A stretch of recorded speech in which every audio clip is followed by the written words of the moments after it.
want to make sure we all understand what's going on, okay? So they've gotten out of the Great Flood, right? They established that Noah was still alive and that Enki had betrayed Enlil by going against the oath, remember? Okay? Enlil excoriated Enki. Actually whooped Enki ass. Come on now, you know when I make the movie, now they gonna end up letting me make that Anunnaki movie now, you know. You know if they let me make the Anunnaki movie, it's gonna be a fool. Okay? It's gonna be a fool if they let me make it. But anyway, so Enlil put them hands on Enki, man.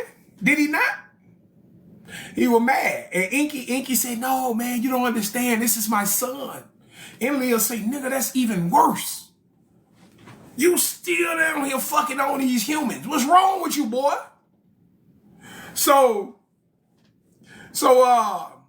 he established that Noah was his son. Okay, Enlil was mad. But then the other Anunnaki was like, hey, I'm glad he did it. Nenma said it with a little attitude. I'm glad he did it. I don't care how you feel, Enlil. Enki did the right thing. Right? So everybody was saying, even Ninurta, even Enlil's son, Ninurta. Because they got love for the Earthlings. Like they had a closer relationship with these Earthlings than Enlil did. Enlil was disgusted by the Earthlings, but the other Anunnaki had a close relationship with them. They liked them. We was like they little toys, right? So boom. And then the Ninurta decides, well, let me go over to the other lands.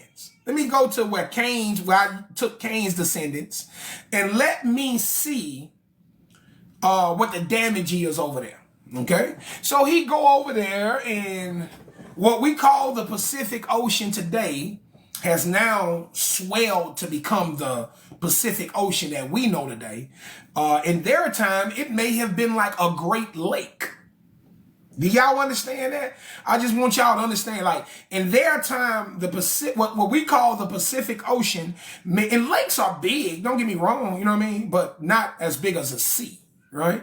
So, the Pacific Ocean might not have been as deep, as full before the Great Flood, okay? But after the Great Flood, the only thing that was left was the peaks of these lands. So all of these land masses had mountains on them, had peaks on them. The entire landmass of Lemuria was a continent, guys. I want y'all to understand that. So let me make sure everybody understand that. Put a 1 in the chat if you know about Mu, if you are familiar with Lemuria. I don't know. He ain't never tell us, Corliss. Corliss will say that Enlil cut something up. He ain't never tell us if he did. So anyway, that was a good laugh. So Mu was an entire continent, guys. Okay? It's called the Lost Continent of Mu. Right? So it's not just a little piece of land. It's a fucking big, huge piece of land. All right? And it stretched all the way from Indonesia over here to Japan. Okay? All right, so what happened is that it got covered up. It got covered up, all right, with water. And it sunk, right? And all that was left, only remnants of Mu that's left is these mountaintops. The tops of these mountains that's jutting out the water, okay? And on these mountaintops is where these people climb to for safety. All right. These valleys that's above a mountain. If you climb up any mountain, Mount Everest, any of them, all of them got a valley at the top. All of them got a section at the top of it where you can actually like live in. You know what I'm saying? So these people were able to climb to safety to these mountaintops. And this is when the Ninurta found them. Right. And now today we know these mountaintops to be the Pacific Islands. What we call the Pacific Islands today are the tops of mountains that's submerged. These are submerged mountains, and these people live on the tops of them, and that's what we call the Pacific Islands today. Okay, so Ninurta goes over there and picks them up. It was 4 brothers and 4 sisters, and they knew who Ninurta was because their people worshiped Ninurta. They called Ninurta the Great Protector. Okay, they called him the Great Protector. All right. I think yesterday, my sister Kat, me and Kat was talking after class, and she asked me,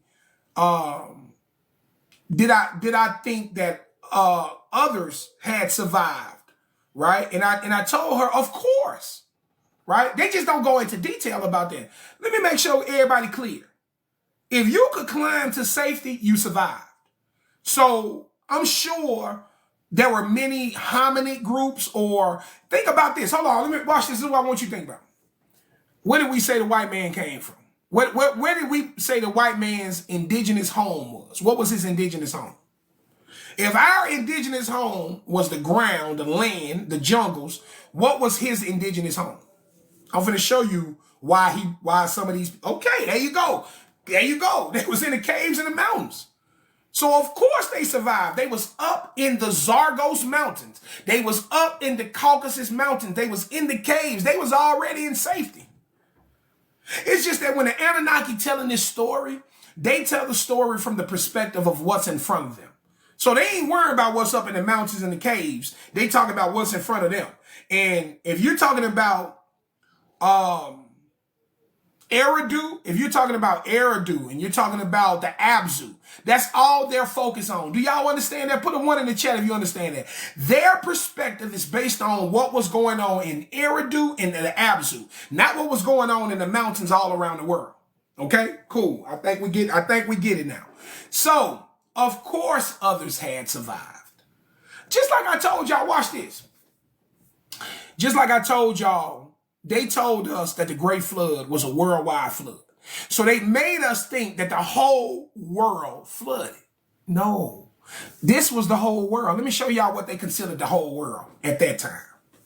So the whole world, when they talk about the world, they're talking about Eridu, the Abzu, in the Americas. That's what they considered the entire world at that time, right? So the entire world didn't flood, but the Americas flooded, the Abzu flooded, Eridu flooded. I'm sure all the way over to China had some floods, right? Some flood issues, but the entire world was not submerged. Okay, so we gotta make sure we understand that when we're talking about the Great Flood. It was a definitely a global flood, but it wasn't the entire world going under. Okay, so Ninurta goes and he finds Cain's descendants, right, in the Americas, right, and he eventually takes them to South America. Okay. He don't take them to North America. He takes them to South America because that's where the chariot, the place of the chariots is going to be. This is where they're going to be shipping the gold from and all of that. So these brothers and sisters that he brought from these Pacific islands into South America would become the first indigenous people of South America, which were melanated people. So this is where you get the original melanated indigenous Indians of South America. And to this day, they want you to believe that all the black people down in South America is from slavery. That's bullshit. Those are indigenous people. Them people been down there. Them people been down there, guys. I swear to God, guys, I would not lie to you. The real lie is that we only are over in this hemisphere because of slavery. That's something that I would go to. You can bury me with that one. That's a lie. Okay. So this is how we came into South America. And at this time, there's no Mexicans in existence. There are no Caucasoid whites in existence. At this time, it is only us. That's what I want y'all to understand. Okay. The caveman ain't became the Arab yet. The caveman is not even the Arab that we know today. Oh, the original caveman was the Arabs. Okay, they eventually became Caucasoids as they migrated out to other places, but the Arab was the original. Okay, so he ain't even in the picture yet. He's not even in the picture yet. That's why it's important to understand the timeline. That's why it's important to have a timeline. So you understand how long we was in civilization before these other people. Now we're dealing with a reset. All right. So now it's a reset going on. So they got to get these people procreating. They got to get these people in. They're going to do the Anunnaki. This is what led to the Anunnaki genetically altering these other groups. Okay. So watch this.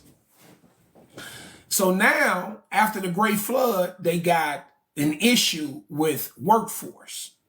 So how they going to get the workforce up? Now, you know damn well Noah can't hump on his wife enough to get enough people out there. They don't have enough humans to just be humping and keep to do what they need to do. So they're going to have to accelerate the process. Okay? So this is when they started to genetically deal with the other people. Now, right, think about what I'm saying. We in 10,500 BC. This is the beginning of the Caucasoids. Okay, this is what a Caucasoids introduction into these Anunnaki begins right here. He went into the mountains, he found them, and he said, hey, we can flip them, we can make them be something like what we did with these black people. We can do the same thing with them that we did to these black people. Okay? So that's when this started happening. So now, like I say, we was with them for 200,000 years, 200,000 years, right? We was with them. Then the Great Flood took place. Now we're dealing with a reset. They got to restart. Now we on the board, but they going to start creating others. Okay? They going to start genetically altering others. And this is where these other groups going to start coming down out the mountain. Plus the EGG. You got to remember what the EGG doing. The EGG doing shit too. The EGG up there humping on these, they humping on the earth women. They humping on these goddamn Neanderthals. Okay?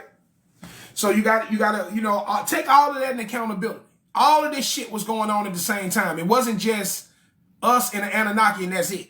No, there's other things going on. Okay? So they go over, they discover that the Grand Canyon got gold. But they realized that we need to have a workforce to get the gold. They also realized that they needed to build a chariot place. They had to find land suitable for the chariot place. So they ended up going to South America and they found a flat surface that was perfect for what they needed. Now, they also went to South America and discovered gold in South America. Of course they did. You know that they did that. Everywhere they go, they prospect.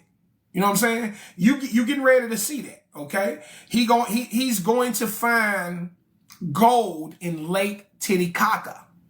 All right? Now, I don't know if you ever heard of Lake Titicaca before, but do your research. It's a lake in Peru. Okay? It's a lake in Peru. And this lake is very famous for, y'all know what Lake Titicaca famous for? Let me see if somebody know. Do y'all know what Lake Titicaca is famous for? Somebody might know. Let me see if somebody know. I'm gonna give you 10 seconds. 1, 2, 3, 4, 5, 6, 7, 8, 9, and 10. It is very famous for extraterrestrial. Yeah, there you go. Come on with it, J Swing. My brother. Yeah, extraterrestrial sightings. USOs coming in and out that motherfucker. Because guess what we know? Guess what we believe? We believe that the Anunnaki got a base underwater in Lake Titicaca. We believe that the Anunnaki got a base underwater in Lake Titicaca. And I think they got one in Lake Vostok as well. South America in Peru. Lake Titicaca in South America in Peru. Right now, they finna be talking about it. So yeah, if you want to look into that, Lake Vostok it's an underwater base. Lake Vostok and Lake Titicaca. Okay. Oh guys, I read something else that was cool too. It's a dude I read last night. This dude was talking about he was serving at, big hot spot. Ooh, Lord knows. Shit, Peru in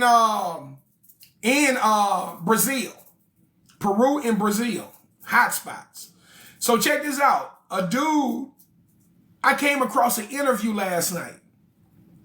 And this guy said that he worked at the Pine Gap facility. He had a high security clearance, and he worked at the Pine Gap facility in Australia. And that boy say he met an Anunnaki. And he say he met an Anunnaki. You almost got it. Titicaca. Caca. Titicaca. So the dude say he met an Anunnaki. And he say it was unbelievable. He said it was unbelievable. 14 foot tall. 14 foot tall. Nordic skin. He said that motherfucker was big. He said it was unreal. And he said you can tell that they run the show. He said you can tell that they run the show at Pine Gap. Yeah, you see that? SOE? Okay, there you go. You know what I'm talking about? He said you can tell they run the show at Pine Gap. I say, of course they do, nigga. This they shit. Like the Anunnaki, man, this is their planet, bro. Go and watch Doom and look how them folks can own a whole planet. They own whole planets. We might own a house. We might own a car. Them motherfuckers own whole planets. Okay? So it's another level to everything, guys. We on the lowest level. As earthlings, the only levels lower than us is the primitive people that like live in the jungles and shit. But we are very low on the celestial scale. All right? That's why it's time for them to bring us into the fold. It's time for them to bring us into the cosmic collective. Because we way down the ladder. Okay? So anyway, let's roll. Listen up. So right now, the Anunnaki are doing two things. One, they're trying to get more bodies so that they can get this gold mine. Okay? So now they're going to have to rely on some Anunnaki help, which them lazy ass Anunnaki don't even want to work no more. Huh? Let's talk about that. Let's talk about how when the Earthlings came, the Anunnaki got lazy as hell. Them niggas don't even want to work, man. They say the Anunnaki how we was when the Mexicans started coming in. They started getting the Mexicans all them bullshit jobs. And they say, black folks don't even want them jobs no more. Black folks don't want them jobs no more. So the Anunnaki were kind of like that. They're like, hell nah, let them Earthlings do that shit. Hell nah. So they done got lazy. So they gotta get some help mining the gold. Well, they ain't gotta do much mining in the Grand Canyon. They just gotta collect the gold from the Grand Canyon. They just gotta collect it. It's already been washed down. Yeah, they becoming lazy, man. So they gotta get some workers going, but they also are rebuilding facilities. Okay? They're establishing new facilities on top of the old ones, okay? And one of the newer facilities that they're establishing is the one we know as Nubia, all right? So yesterday we read, we were actually reading about them damming up waterfalls and creating canals, and they were doing all of this for the purposes of basically they was creating what we know today as the Nile River system. Okay, so yeah, I'm gonna start there. I'm gonna read that so we can understand. They were developing the Nile River system. Egypt or Kim or Nubia didn't become what it was until that Nile ran through there, okay? So first thing you need to take from that is the Nile is not a natural river. It was built. Hell, they say the Mississippi River ain't natural. They say the Mississippi River was also built. But you're gonna keep it real. Anunnaki was over here, baby. Anunnaki was in the sip, guy. Trust me, Anunnaki was in the sip. Okay? Believe that. So the Mississippi River, it was also one of these rivers that was dug out and created. It wasn't a natural river. But the Nile River system, like I say, they built it. All right. And because they know that they needed flowing water, any civilization that you're going to build, you're going to need a stream of flowing water. You're going to need your own source of water. Okay. So this is where we're going to start at today. I want to go back because I want y'all to understand that that's what's happening at 10,500. Okay. So Kemet, Nubia don't exist right now, but it's being built right now. So we're at 10,500 BC. That is where we're about to pick up at. All right. So let me read this one more time. The deluge ends in the Anunnaki on Enlil's urging divided the earth into regions. They drained the valley by the Tigris and the Euphrates rivers, which is today occupied primarily by the country of Iraq, and was allotted to Enlil and his children. Okay.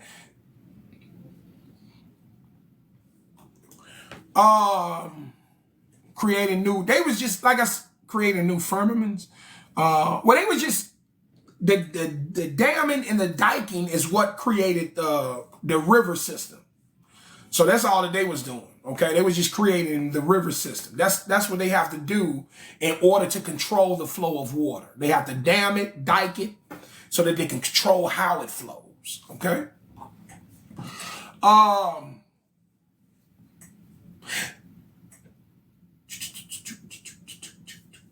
Okay, so let me read that. Let me start reading them. Let's start reading here. All right. Let me go.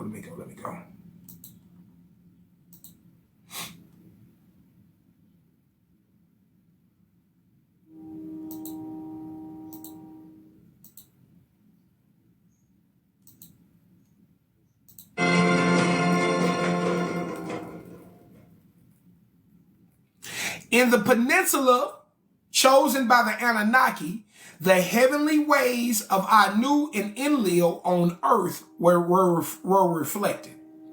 Let the new place of the chariots precisely on that boundary be located. Let me let y'all know something real quick. When they say,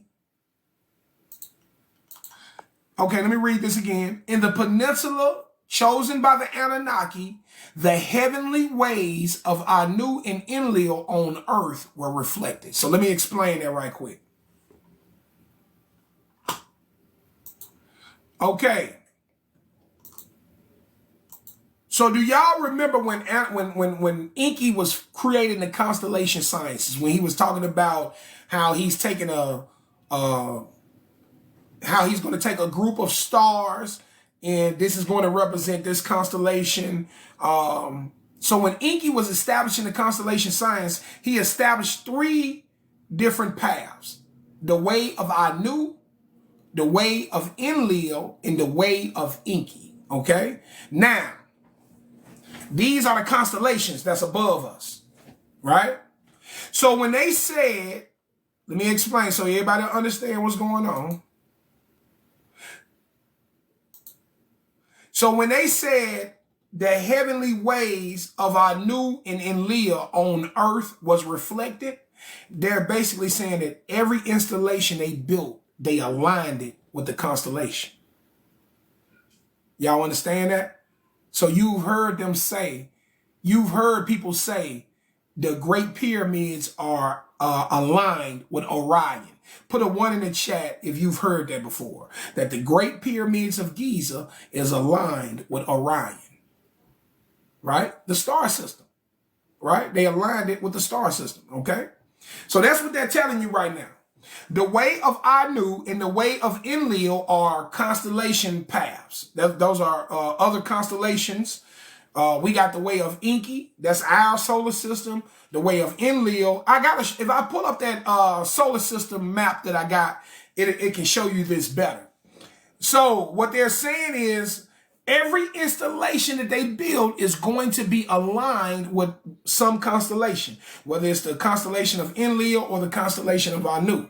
Okay, so that answers that. This is the level they build on. This is when you're a 5-dimensional group, you can build like this. Like we build based on two dimensions. These motherfuckers building based on the stars, bro. Imagine trying to line your building up with a fucking star system. You can't even fathom that, because talk to a contractor and ask him that. It's one thing to be building something and have to align it to a grid, like to an earth grid. It's a whole nother thing to be building something. You got to align it to the stars. It's wild. It's different. All right. So anyway, I just wanted to share that with y'all. They building, guys. They building. All right.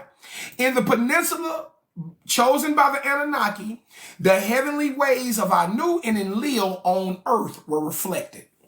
Let the new place of the chariots precisely on that boundary be located. Okay? Let the new place of the chariots precisely on that boundary be located. So the new place of the chariots needs to align with whichever constellation that they're choosing. Okay?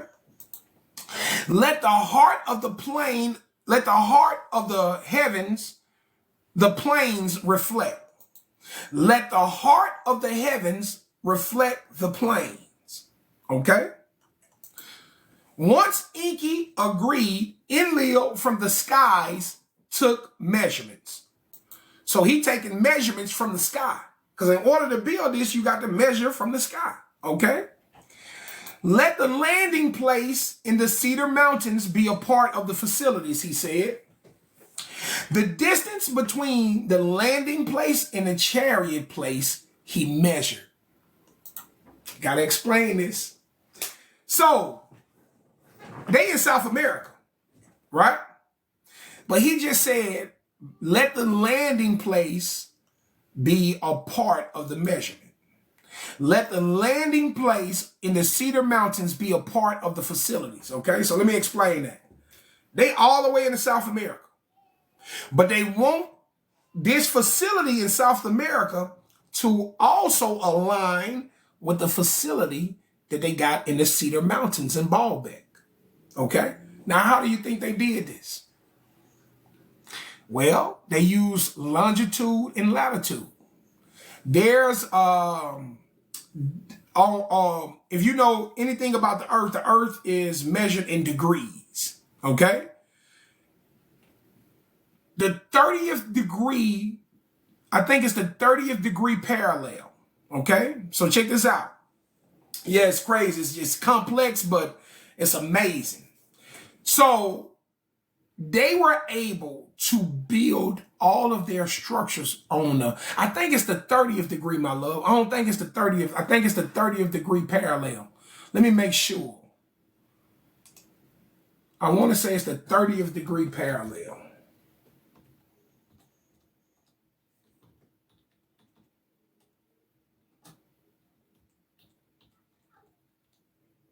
Yeah, 30th degree parallel north.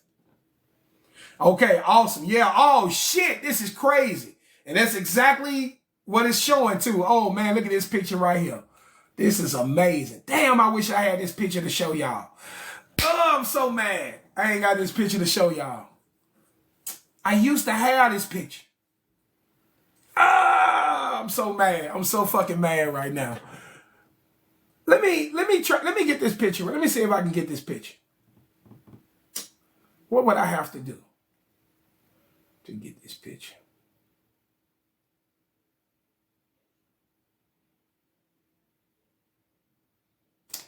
Oh man, I need that. Hold on, guys. Give me a second. I'm finna try to get this picture. I want y'all to see this.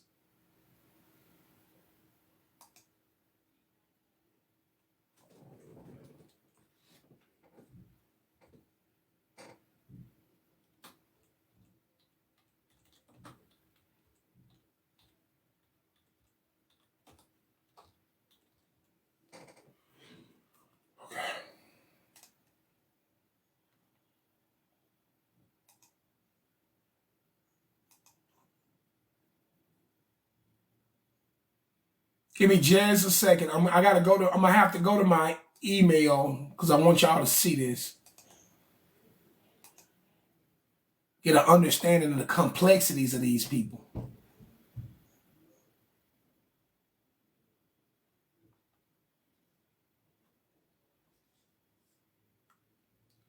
Oh yeah, oh yeah. Give me just a second. I'm almost there. 30th degree parallel north. Okay.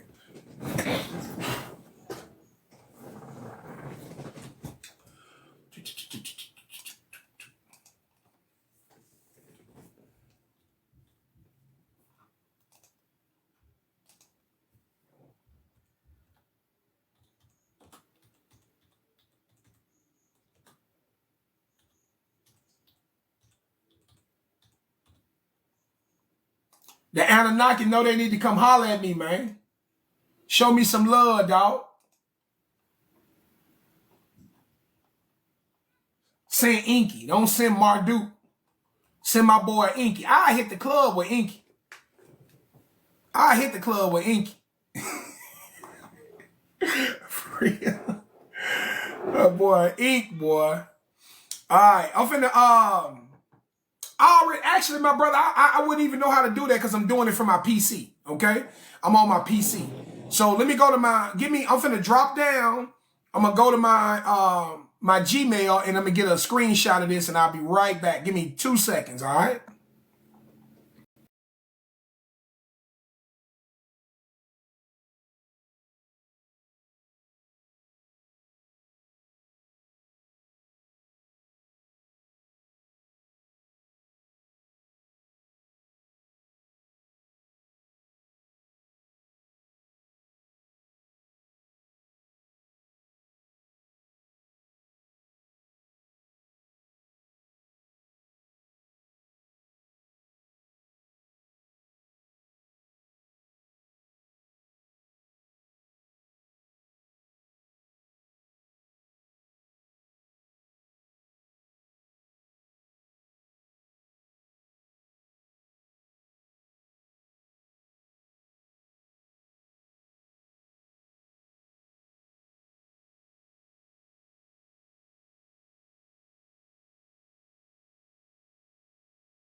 All right. Give me a 1 in the chat if you can hear me clearly and you can see me clearly. Give me a 1 in the chat if you can hear me and you can see me.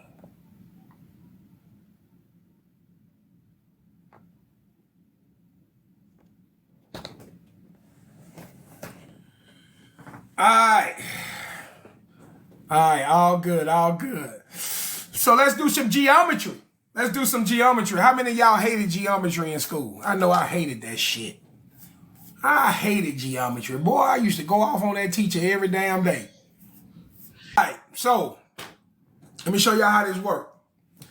This, my friends, is the 30th degree parallel at the top, okay?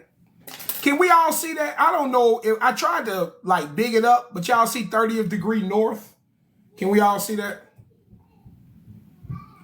Right here, just above my finger, it should say 30th degree north parallel, that line. Okay. Ah, boy, y'all gonna love this one. Okay, shit. All right, here we go. So this is where Baalbek is located, okay? Baalbek would be right here in this area, okay? So Baalbek is built here. And if you travel across the 30th degree parallel, also I want y'all to know something too. Atlantis is here. I don't know if some of y'all might have been with me when I did the class on the rickshaw structure and showed people where Atlantis really was located in Mauritania. Atlantis was here all the way out into the Atlantic Ocean. Okay, but I'll get it. I'm gonna show y'all that as well. I'll do some work on that as well. So Atlantis was right here, Mauritania, Baalbek. They put all of their major structures on this line. They put a lot of major structures, okay? So when you get over here to the Americas, let me show you how this works. So when you get over here to the Americas, y'all see that this is the Grand Canyon, right? This is going right through the Grand Canyon, guys. Here go Mexico. Look right above Mexico. That'll be Texas, and that'll be Texas, Colorado, Arizona, all of that right there. Okay?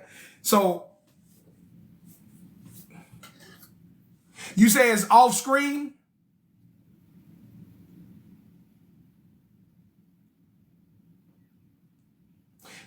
SOE, you say you can't see it?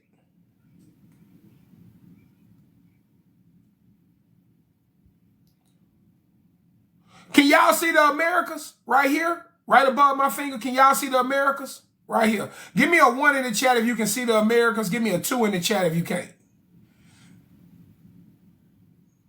Okay, everybody else. Okay, they can all see it.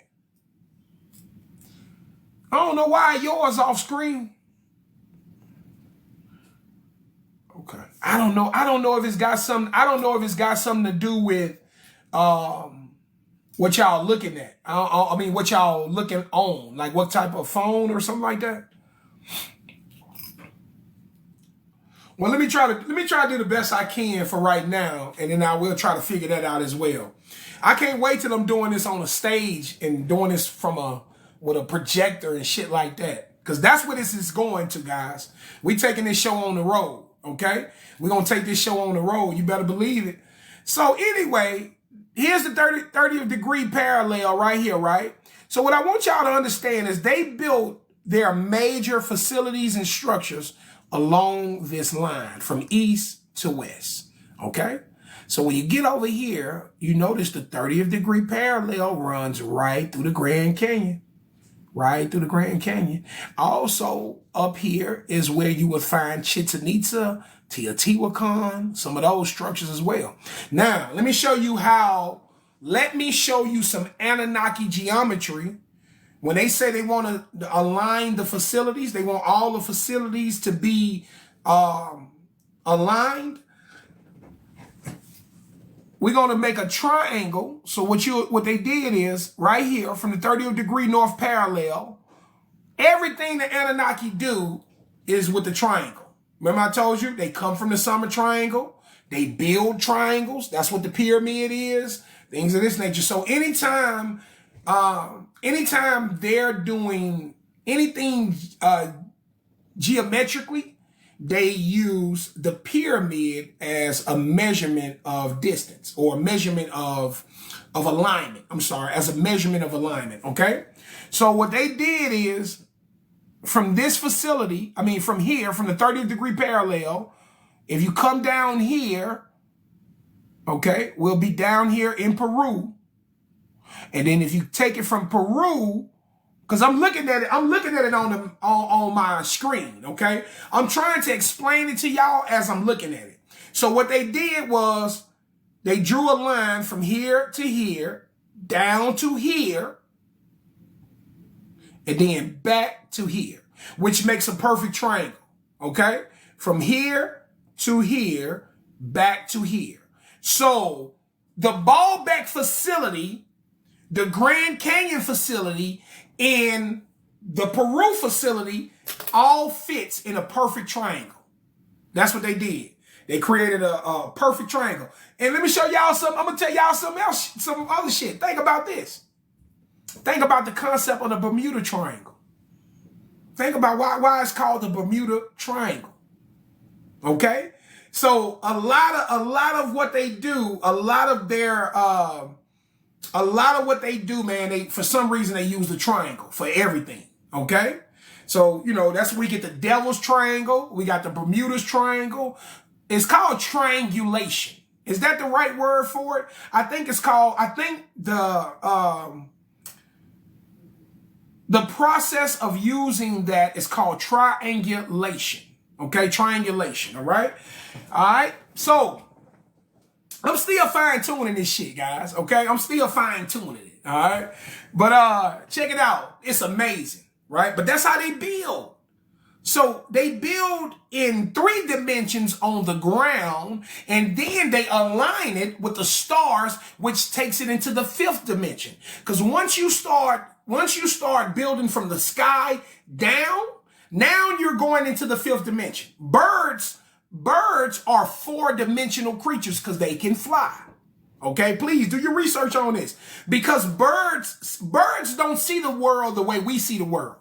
Birds see the world from the sky down, which gives them a four-dimensional perspective. We see the world perpendicular. Okay? So I just want y'all to understand, man, it's levels to this shit. It's levels to their knowledge. It's some levels, man. But this is what they was building, guys. All the amazing structures are amongst. So if you travel the 30th degree parallel north, you're going to find some shit. You're going to find some shit on this 30th degree parallel north. You're going to find some shit. All right, so let me move along. So that's what they're doing right now. They are aligning the facilities. They want all the facilities to be aligned from the sky to the ground, okay? Let the landing place in the Cedar Mountains be a part of the facilities, he said. Put it in a triangle. Put it in a triangle. The distance between the landing place and the chariot place he measured. In the midst thereof, a place for a new mission control he designated. There is a suitable mount he selected, the Mount of Way he named it. A platform of stones akin but smaller than the landing place to be built there, he ordered. What's up, Vicky? Peace and love, Sister Vicky. Peace and love. In its midst, a great rock was carved. In its midst, a great rock was carved inside and out. To house a new bond heaven earth, it was made. A new navel of the earth, the role of Nabruki before the deluge to replace. The landing path on the twin peaks of Arata in the north were anchored. Okay? So now they're using, y'all remember the twin peaks of Arata when Noah landed? Remember I told y'all that Mount Ararat is two twin mountains. Okay? I don't know if y'all knew that. Look it up. Look it up. Mount Ararat is a twin mountain system. Okay? They are identical mountains. They call them the twin peaks of Arata. Okay? So they want to use this as an anchor when they're making these measurements. They're going to measure from the new landing place to the twin peaks of Arata as an anchor. Now, all of this shit is complex, okay? I'm just trying to explain to y'all the complexities of how they design these structures. It's all based on geometry, okay? So they use the twin peaks of Arata to anchor these structures. To demarcate the landing corridor, Enlil, the two other twins, to demarcate the landing corridor, Enlil, two other sets of twin peaks were required. So he's got the two twin peaks, but he needs another set of twin peaks to demarcate the landing corridor. Okay? So he wants to align it with another set of twin peaks. Now, guys, it ain't a bunch of twin peaks just lying around. Okay? It ain't a bunch of twin peaks just lying around. Okay? Now, you got Mount Ararat. I don't think it's another set of twin peaks. Nowhere in that landmass. Okay? So, how do you think they went about achieving this? If it ain't no more mountains, if it ain't no more twin mountain sets, how do y'all think that they went about aligning these structures together? What you think they had to do? Come on with it, G. They had to build some twin peaks. They had to build some twin peaks. They built some artificial peaks.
You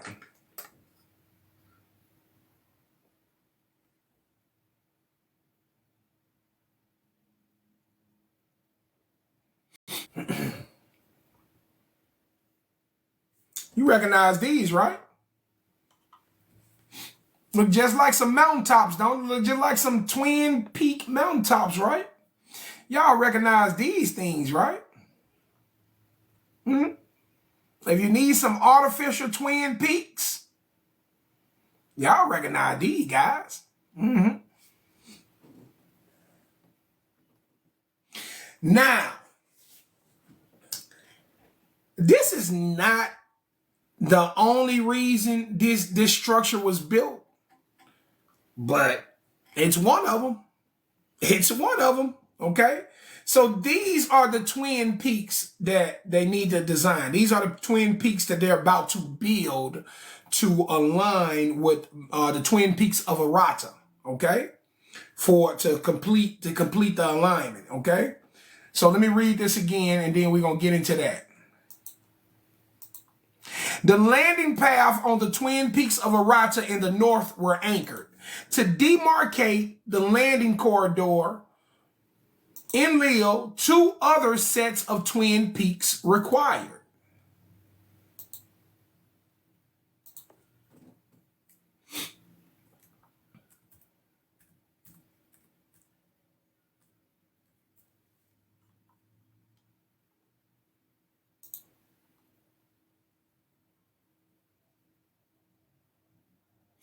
Okay, so to demarcate the landing corridor, demarcate means to set the boundaries or limits of, separate or distinguish from.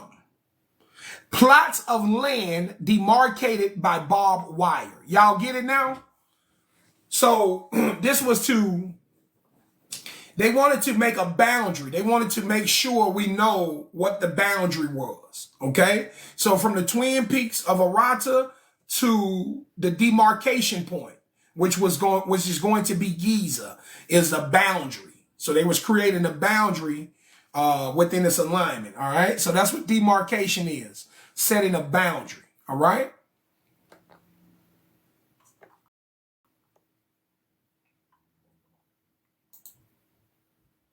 To demarcate the landing corridor in Leo, 2 other sets of twin peaks required.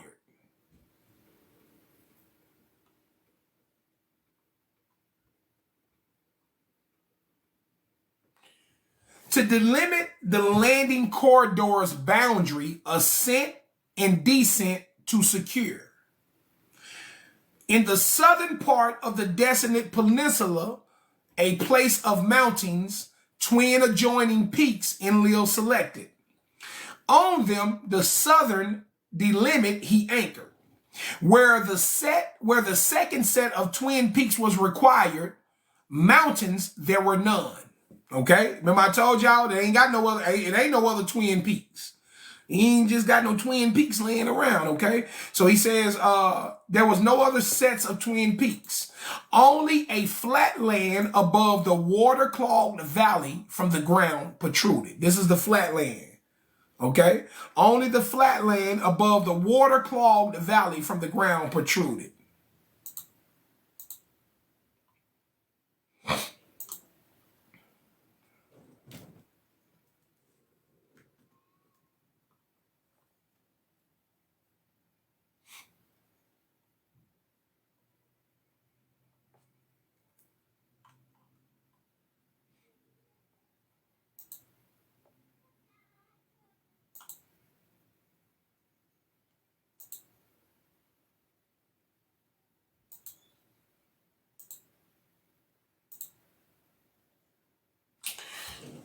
Artificial peaks we can raise. So did Ningazita to the leaders say. Artificial peaks we can raise, all right? So Ningazita is Enki's son. That's Thoth. So Thoth tells in Leo, we can build artificial peaks. Artificial peaks we can raise. So did Ningazita to the leaders say. On the tablet the image of a smooth-sided, skyward rising peak for them he drew. If it can be done, let it so be. Enlil with approval said. Let me read that to y'all again so y'all can understand who is the architect of the Great Pyramids. Here we go.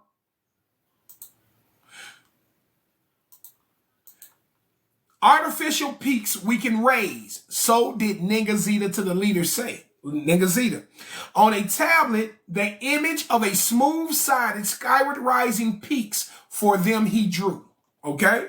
So he's showing them the blueprints for it. Okay? So I told y'all it wasn't us, guys. Right? Ningazita was the architect of this. Okay? We helped push some stones into place, but he was the architect. Okay? If it can be done, let it so be, Enlil said with approval. Let them also serve as beacons. On the flat land above the river valleys, Ningazita a scale model built. The rising angles in 4 smooth sides with it he perfected. Next to it, a larger peak he placed. Its sides to Earth's 4 corners, he said. So y'all already know that the pyramids are aligned with the 4 corners of Earth. Okay? You put a 1 in the chat if you know that, because I'm about to say something to y'all to make y'all realize something. Put a 1 in the chat if you know that. Oh, Carlisa, it served as a boundary, but more importantly, it served as a power plant. And I'm going to explain what type of power they were getting from the pyramids. I'm coming with that, love. Okay, so watch this shit. Watch this. So if the pyramids are aligned with the 4 corners of Earth, somebody help me out, because I'm not the smartest cookie in the bag. But when have y'all ever seen corners on a ball? Help me. I'm just saying, y'all, you know what I'm saying? I told y'all what we lived on. I already told y'all, I showed y'all. Okay? Where do you find corners on a ball? Okay? I'm just saying, if you're on the ball, if you're living on this, there's no corners on the ball. Balls don't have corners. Yeah. So I showed y'all what we live on. We live on the top. We live on a flat top. It might be a rounded bottom, but there ain't no land masses on the rounded bottom. We live on a big, clunky rock. For the last time, I'm going to show y'all again.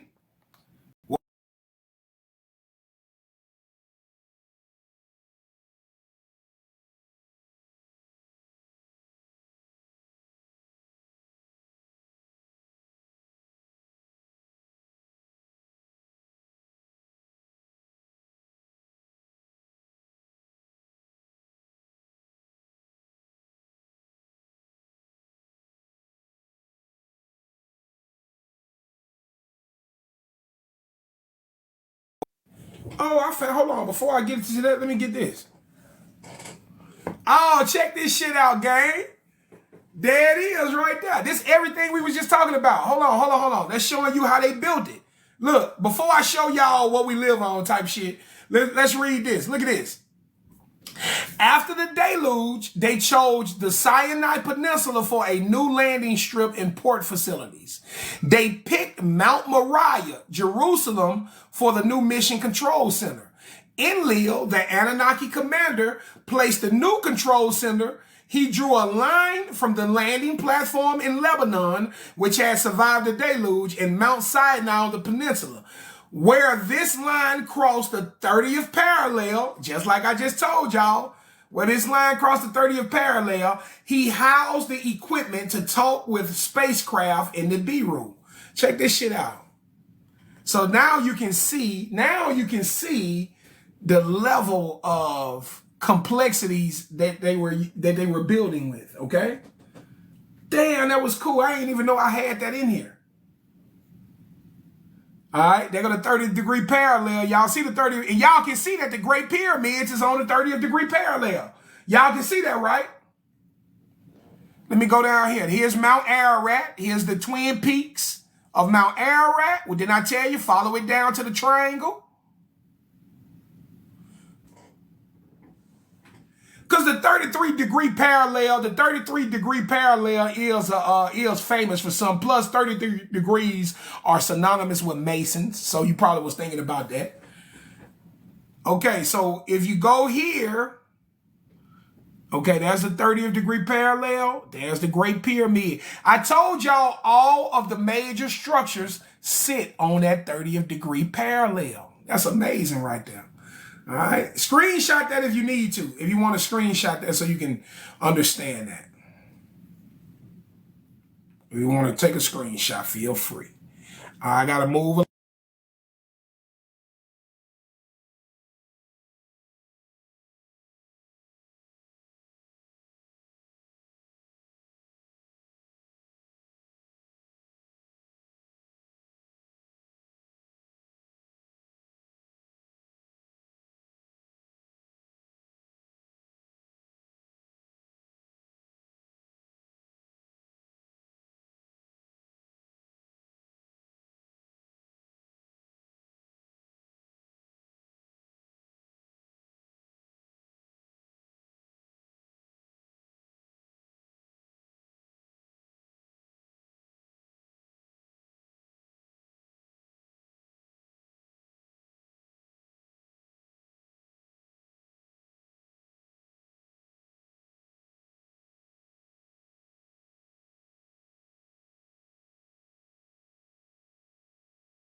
But my point is this.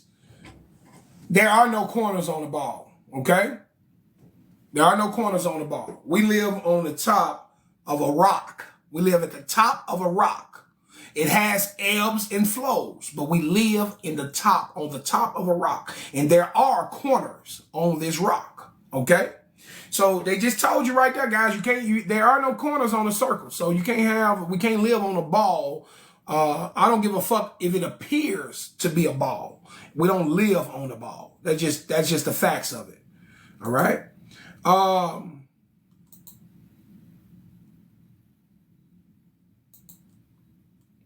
Nigazita built a scale model. The rising angles in 4 smooth sides with it he perfected.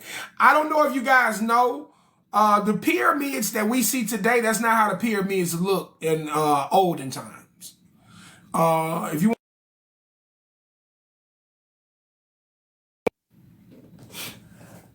This is how the pyramids look when they built them. Limestone, white limestone, beautiful gold apex at the top. It was beautiful, okay? This is how it looked originally. Next to it, a larger peak he placed. Its sides to Earth's 4 corners he set. By the Anunnaki, with their tools of power, were its stones cut and erected. Did y'all hear that? By the Anunnaki, with their tools of power, were the stones cut and erected. Would y'all like to see where they cut the stones from? Would y'all like to see where they cut the pyramid stones from? Because I got it.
It's from, guys. Cut the pyramid blocks from.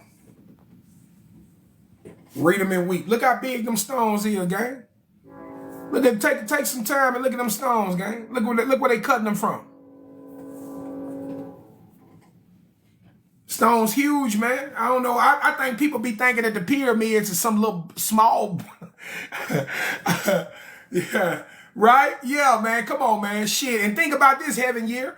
They be cutting through diorite. You think granite is tough? Shit. What about diorite? Diorite is the toughest fucking stone known to man. And they cut through diorite. This is a quarry. In I want to say in North Africa. I can't say exactly where it's at, but it's a quarry in North Africa. That's amazing, man.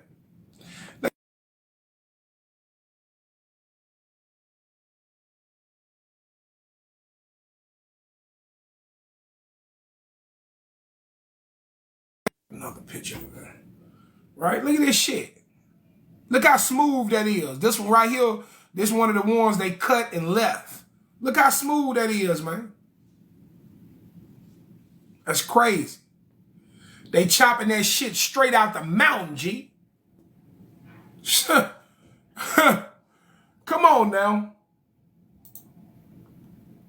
And listen to what they just told you. Listen, we always knew that. Come on, you know what's crazy? Let me tell you how deep denial goes. It's common sense. It is common sense that structure was deep denial goes. It's common sense. It is common sense that structure was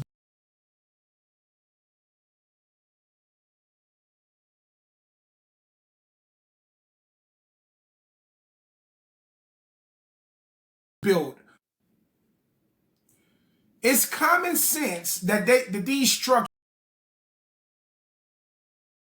built you in some form of power. Think about today that how long people have denied, like an extraterrestrial presence built you in some form of power. Think about today that how long people have denied, like an extraterrestrial presence, right? How the fuck you ain't got no proof? You got complex structures being built at a time where man couldn't even grow his own rice. And you gonna tell me that you don't have any proof of extraterrestrials being there? The motherfucking extraterrestrials painted themselves, built statues of themselves. They did everything to say we was here. But yet you still got these folks telling y'all that we ain't got no proof. We not boo-boo the fools no more. We not boo-boo the fools no more. Yeah, them folks was here. They was here with their technology, and they was here using it. And it also proves that they ain't no gods, because God don't need technology. Moving right along, let's go. Next to it, a larger peak he placed. Its sides to Earth's four corners he set. By the internet. Next to it, a larger peak he placed. Its sides to Earth's four corners he set. By the internet. Its sides to Earth's four corners he set. By the internet.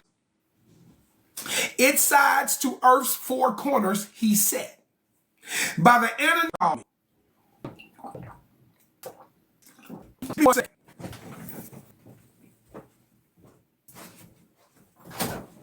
Bird. Can you call my mom for me? She's trying to call my mom.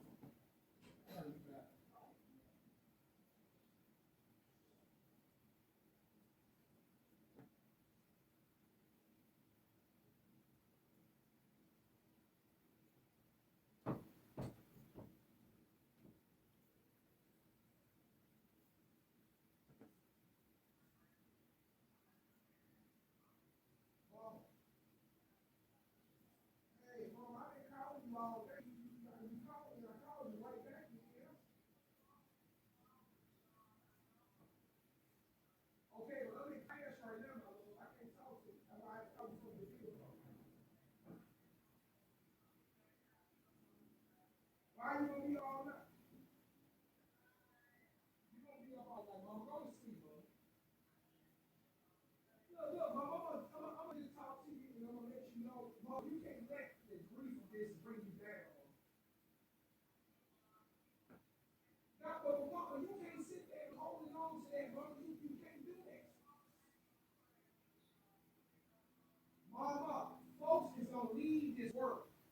cannot hold everybody here.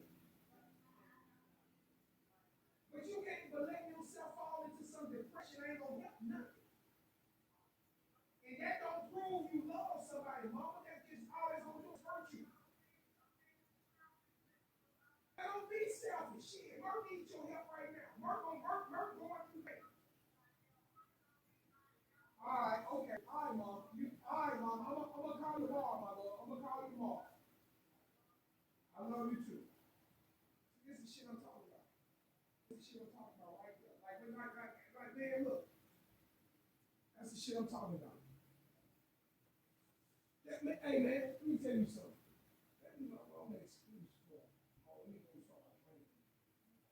And her idea of I love somebody really cries and I can't even move them. He don't know.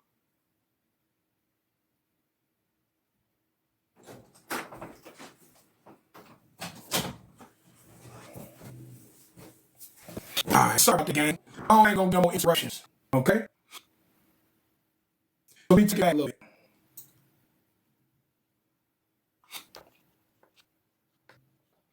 Okay.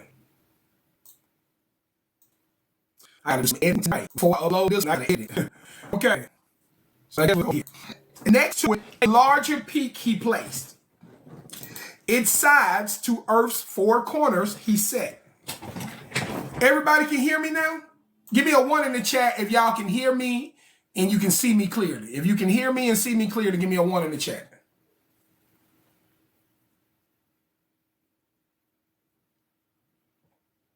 Okay, good. All right, here we go. By the Anunnaki, with their tools of power, were its stones cut and erected. Beside it, in a precise location, the peak that was its twin, he placed with galleries and chambers for pulsating crystals. All right? So, let's pull that up right quick.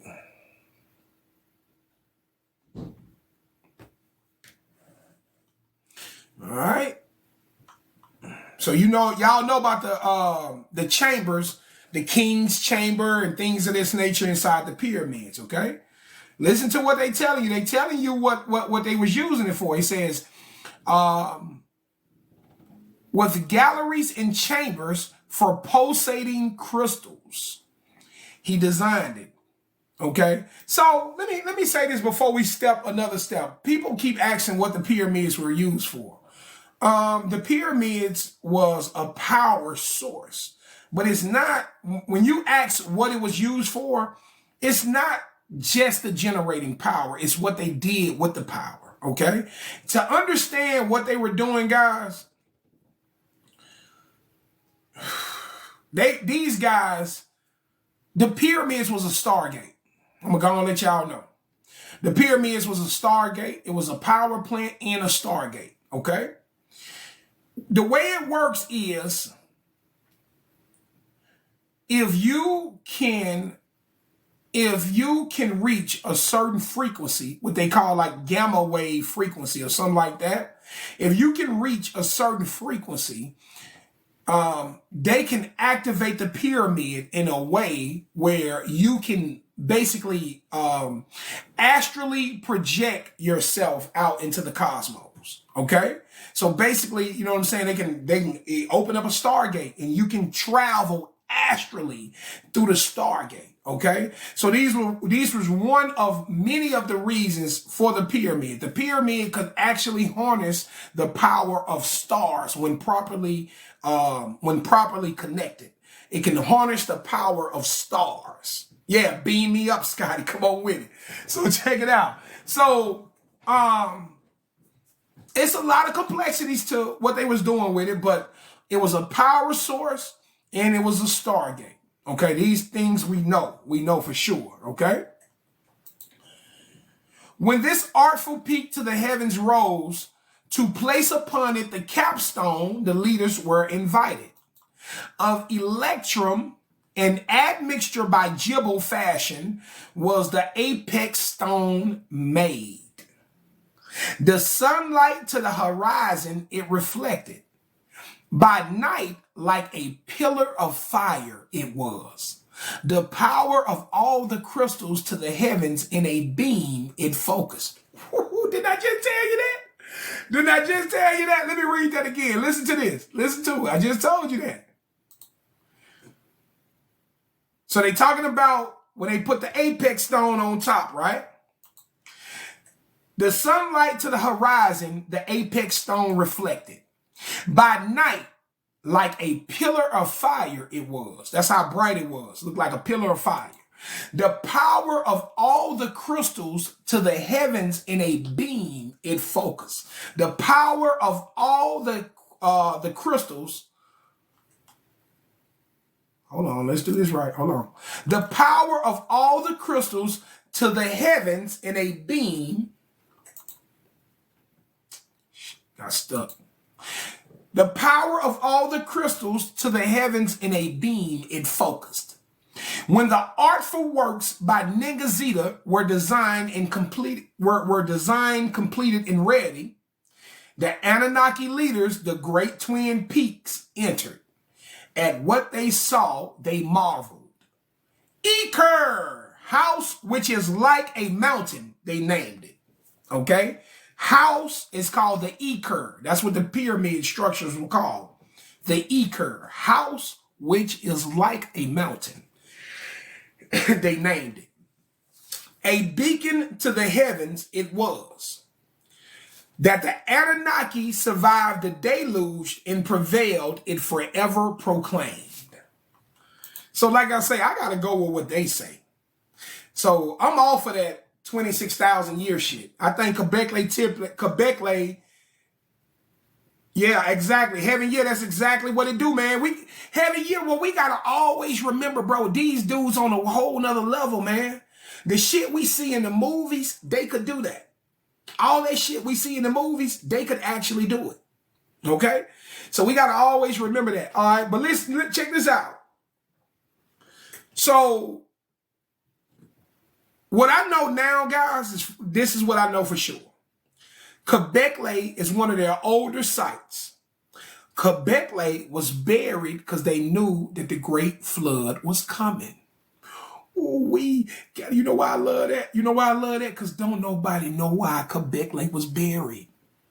When they talk about Quebec, the first thing they say is, it looks like somebody buried it.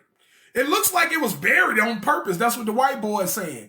But Chief Kuttah put that shit together. They buried it because we know that they were already preparing. They were preparing from 10,000, I think almost 15, 20,000 years. They knew that something was coming. They knew that that deluge was coming. So they were preparing mentally already. Okay? So Quebec was buried for that purpose. And these were built to commemorate surviving the deluge. So these were built after the deluge. Ain't no more arguments about it. The age of the pyramids is 12,500. They were built in 10,500. Okay? So and that's the age that's the age that most of the woke academia accepts. Okay, the woke academia accepts the 10 to 12,000 range. Science on that bullshit. Science, somebody was built 5,000 years ago. Science can go suck a ass. Y'all lying. 5,000 years ago. Fuck out of here. That thing was ancient. Man, these things was fucking ancient. When the pharaohs, when the pharaonic line started, these were already as ancient to them as it is to us. Trust me. So yeah, I love it. I love it. I love it. I love it. That the Anunnaki, the deluge, survived and prevailed, forever it proclaimed. Now, the new place of the celestial chariots, gold from across the seas can receive. Come on now. From it, the chariots to Nibiru, the gold for survival it shall carry. From it to the east, where the sun on the designated day rises, they will ascend. To it, the southwest, where the sun on the designated day sets, they will descend. Then Enlil, by his own hand, the Nibiru crystals activated. Inside, eerie lights began to flicker. An enchanting hum, the stillness broke. Outside the capstone, all at once was shining. Brighter than the sun it was. Damn. Come on, they got some energy pulsating through that motherfucker. They said that bitch was brighter than the sun. Let's go back and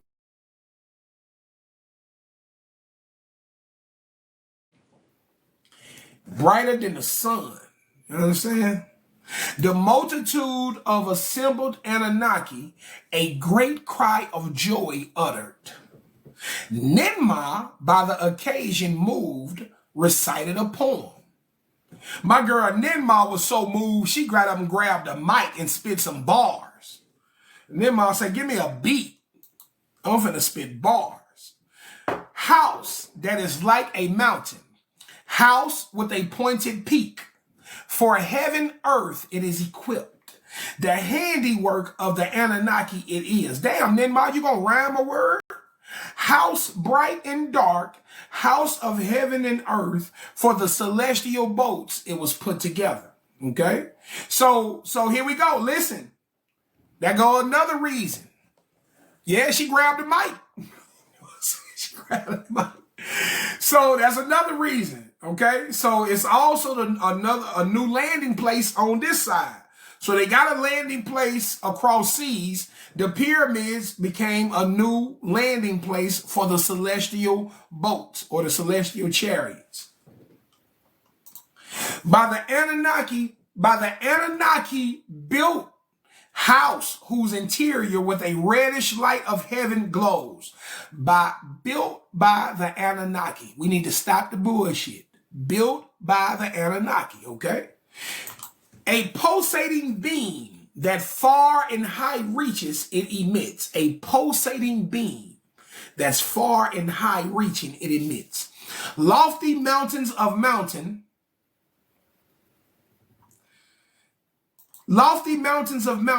great and lofty fashion, beyond the understandings of earthling it is. This is the way they are about to start sending gold to Nibiru. So at first they were just flying it back. You know what I'm saying? They was making a physical trip. So they're about to start using stargates. Okay. But I don't know if they were able to ship it through the Stargate. I'm not sure about that, but I know they use Stargates. Of course, that's a fact. I mean, I got a picture of one of the Stargates that the government found. So yeah, of course they used them. Lofty house of eternity, its foundation, the water stones touch. Its great circumference in clay is set. House whose parts are skillfully woven together. The great ones who in the skies circle to a resting make descent. House that for the rocket ships is a landmark with unfathomable insides. By Anu himself is the Eker blessed. Even they said that it's unfathomable. They say the insides of the pyramids is just unfathomable. So if it's an amazing feat to them, imagine what it looks like to us. The Eker blessed. Thus did Ninmah at the celebration recite and sing. Ninmah, we ain't gonna let you get the mic no more. While the Anunnaki, their remarkable handiwork, were celebrating, Enki to Enlil, words of the suggestion said. All right, so we got the pyramids built. What about the Sphinx? Listen up.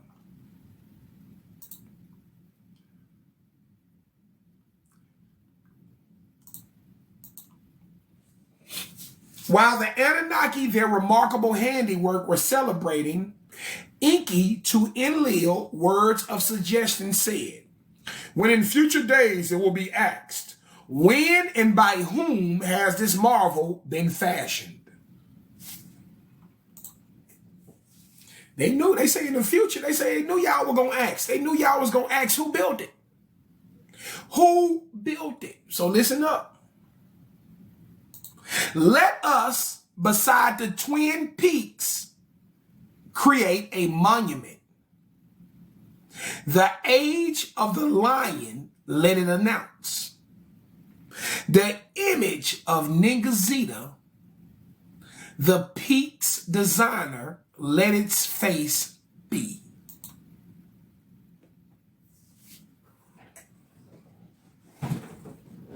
You heard that right? They say, let's build a monument. Let the monument reflect the age of the lion. Let the designer of the twin peaks be its face. Let's go take a look at.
Okay, gang, here we go. Oh, I don't know if y'all know, all this shit got buried over thousands of years. When they found the pyramid and the Sphinx, it was halfway buried. I don't know if y'all know that. I don't know if y'all know. Y'all can see this is an old picture. Y'all can see it's buried. This is a picture back from like the 1800s. This shit was buried. Right? So guys, if it wasn't for, we got to be careful when we be talking shit about the white man. Because if it wasn't for the white man going over there digging this shit up, we wouldn't know this shit today. That's the irony for you.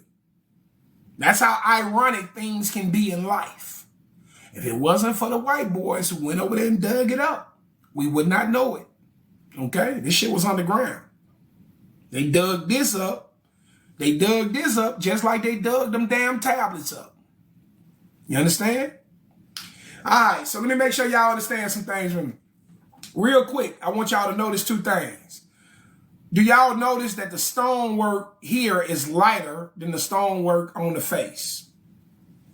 Y'all see that? Put a 1 in the chat if you agree with that. Do you agree that the stonework here is lighter than the stonework on the base? Which should not be. Stone does not turn dark because it is stone does not turn dark because it's in the sun. You know what I'm saying? So what you need to know is this is not the original face of the Sphinx. Okay? This is not the original face of the Sphinx, right? You know how many people I done ran up on that thought that this was the face of a woman? You know, niggas used to say that shit. Oh yeah, man, the Sphinx got a woman face. I guess they thought the cape was like her hair or some shit. Like it was a female. Like it's clearly a man's face. Clearly the face of a man, some sort of man. Definitely wasn't a woman, okay? So let me give y'all the history on this shit right quick. That's not the original head. You're going to find out. You're going to find out. That is not the original head. The original head was much bigger than that. Okay? And the original face was the builder, the architect of the pyramid. And the architect of the pyramid is our brother Thoth. Better known by his mama, the name his mama gave him, Ningazita. Okay? Ningazita is the architect of the Great Pyramid. He's the one who drew it up and designed it. The primitive earthlings helped them push shit into place. But for the most part, the Anunnaki were there doing the work. Okay? The Sphinx was made to commemorate the building of the pyramid and to celebrate the architect of the pyramid. So his face was on it with a lion's body, like they said, to bring in the age of the lion. Okay, the constellation Leo. But what y'all need to know is, due to a jealous rivalry between brothers, good old Marduk. Y'all gonna get to know that boy Marduk. Good old Marduk. Put a 1 in the chat if you can hear me. If you can hear me and see me clearly. I just want to make sure everybody can hear and see. Okay, cool. So, good old Marduk. Well, him and his brother got into a spat. Okay? Him and his brother got into a spat. And they fought. You know what I'm saying? And Marduk decided, take that nigga's face off of that statue. I'm going to put my son's face on it. Okay? So what y'all see today is not the original. This guy that y'all looking at today, y'all don't know it, but this is Osiris. You're going to find this out later. That's Osiris. Okay? That's who you looking at today. Osiris. Right? Osiris is the son of Marduk, is the son of Amun-Ra. He had his brother Ningazita's face taken off, and he had his son's face replaced as the replacement. Okay? But we're going to get to that later. But I just wanted to plant that seed. Y'all know I like to plant seeds. I want to plant that seed for now. So this is not the original face. It's not a woman. Okay? And it's not one of us. This is supposed to be Thoth, Ningazita. Okay?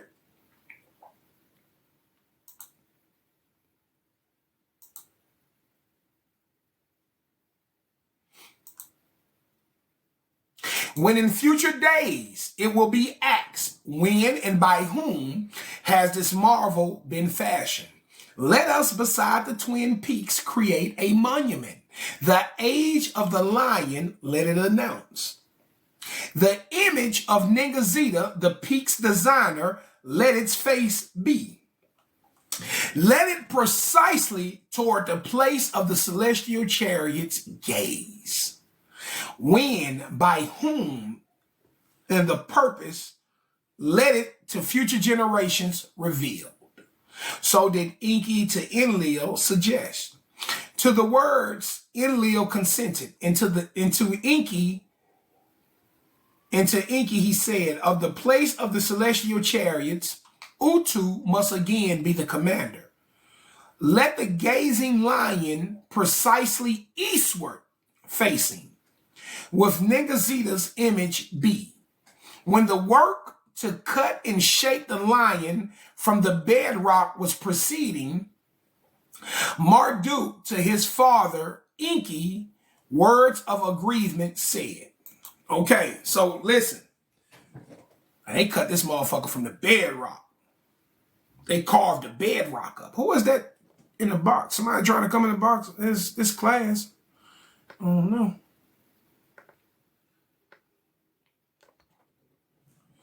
Okay. Marduk to his father, Enki, words of aggrievement said. So Marduk is about to talk to Enki about how he feels about all of this. Now, I just told you what's going to happen in the future, but you're about to get insight into how jealous Marduk really was. Now, let me tell y'all something. I told y'all that Marduk is Amun-Ra, right? And then I also told y'all Amun-Ra is the God of Christians. That is the Christian God, Amun-Ra, right? What do Christians always say about their God? Don't Christians always say, oh, my God is a jealous God? Put a 1 in the chat if you've heard that within Christianity. Ain't that what the old folks used to say? My God is a jealous God. Oh, they don't know how right they was. Whoo, they don't know how. Now, see, my God ain't no jealous God. My God is a player. My God run the whole system. How the fuck my God gonna be jealous and he created the whole system? You can't be jealous of your own creation, all right? So my God ain't jealous, but they God is jealous. Okay?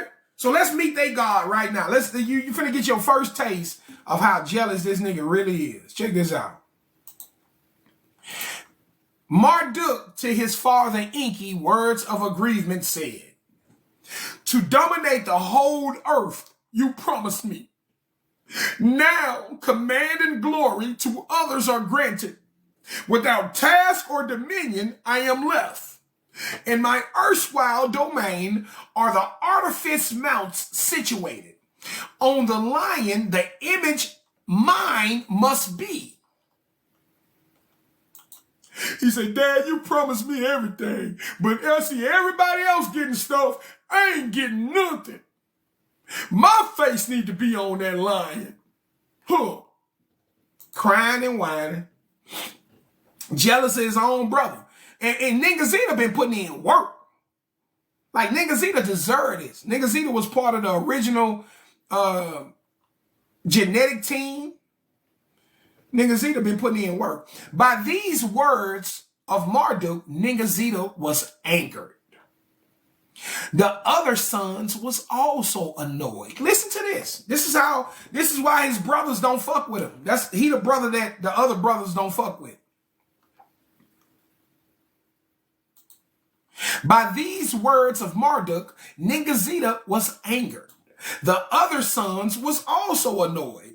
By the clamor for domains, Ninurta and his brothers were also aroused.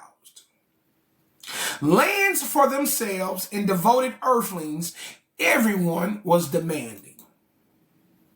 Okay, see what he caused? Now everybody's talking about, I want some land for me too. I want some earthlings for me too. Let not the celebration become a contest, said Ninmah. The earth is still in heaven.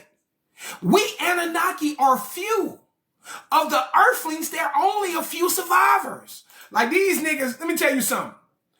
These niggas got so caught up into arguing about who gonna get what. They acting just like some petulant children, right? They forgot that all the earthlings gone. Cause they so busy not even realizing that, hey man, everybody gone. Ain't no more earthlings. What y'all talking about, right? So they arguing over who gonna get what land and who gonna get earthlings and all of this. Ninmah steps in. Ninmah says, let's not turn this into a fight. This is a celebration. Let's not make this a fight, right? Ninmah said, man, the earth is still fucked up. We still got to go and fix this stuff. And y'all over here arguing, right? The sister gonna always be the voice of reason. So shout out to the goddesses. Let Marduk, Nigga Zeta, of the honor not deprive.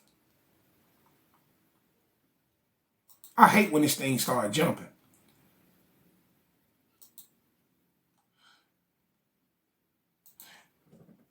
Let Marduk, Nigga Zeta, of the honor not deprive. But let us also heed Marduk's words. So did Ninmah, the peacemaker, to the contending leaders say. For peace to prevail, the habitable lands between us should be set apart, Enlil said to Enki. To make the peninsula an uncontested divider, they agreed. All right, so let me explain to y'all what's going on. First, I got to pull up the map.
Okay, so let me show y'all something right quick. So guys, this is Africa on this side. This is the Arabian Peninsula. And, you know, this is what they call the Middle East. This is Africa, okay? Let me make sure everybody can see that. All right? This in the middle is the Arabian Peninsula. This is Africa, the Arabian Peninsula, what you call. All right, y'all see this? Y'all see this piece of land that's in between Africa and what they call the Middle East? This triangle-shaped land right here. Okay. I just want y'all to, let me see. Okay, here we go, right here. So, what they're doing right now, because of the big argument, they says, hey man, we got to split up this land. Because everybody bitching about they want land. So now we got to split up the land and we got to give each member of the family an allotment. Okay? So they starting to split it up. Okay? So I got another map y'all got to see.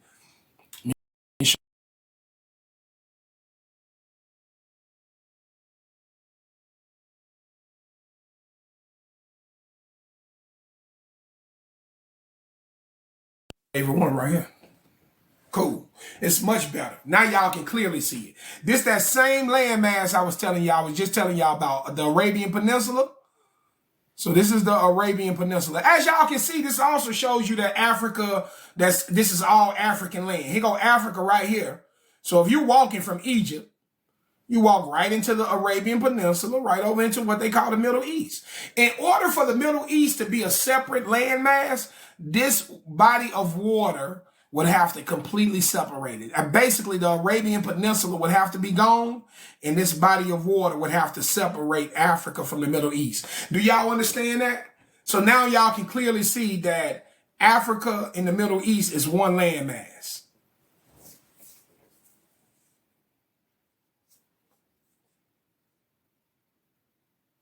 That'd be like trying to say South America is separate from America. It's one continent, the Americas. Right? They tried to make it two different continents, but it's not. So don't fail that, guys. America is one continent. Okay? Even though they call it South and North America, those are not separate continents. Okay? It's one America. Okay, so check it out. This is the Arabian Peninsula. This is the African side. This is the Middle Eastern side, okay? They're getting ready to split it up. Basically, Enlil is going to take the Middle Eastern side, and that is going to be given to the descendants of Shem and Japhet, okay? Enki is going to take the African side, and that is going to be given to the descendants of Ham. Okay? Ninmah is going to take the Arabian Peninsula. This landmass is going to be off limits to earthlings. Okay? This is going to be like a sacred land for them. The Arabian Peninsula, they're going to give it a name. They're going to call it Tilmun, place of the rocket ships. So this landmass is off limits to earthlings, all right? So this is going to be for the Anunnaki only.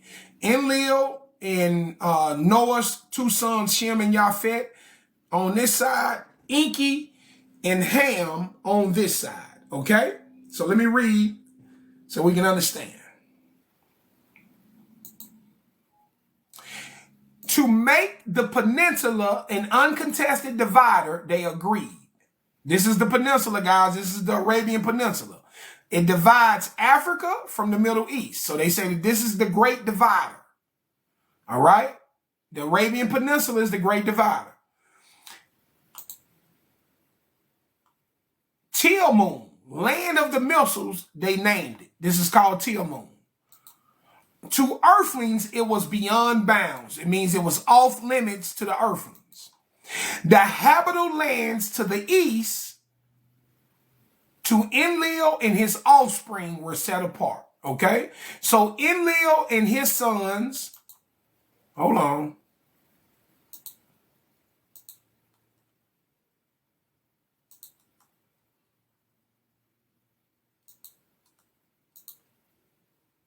So Enlil and his sons took this portion, okay?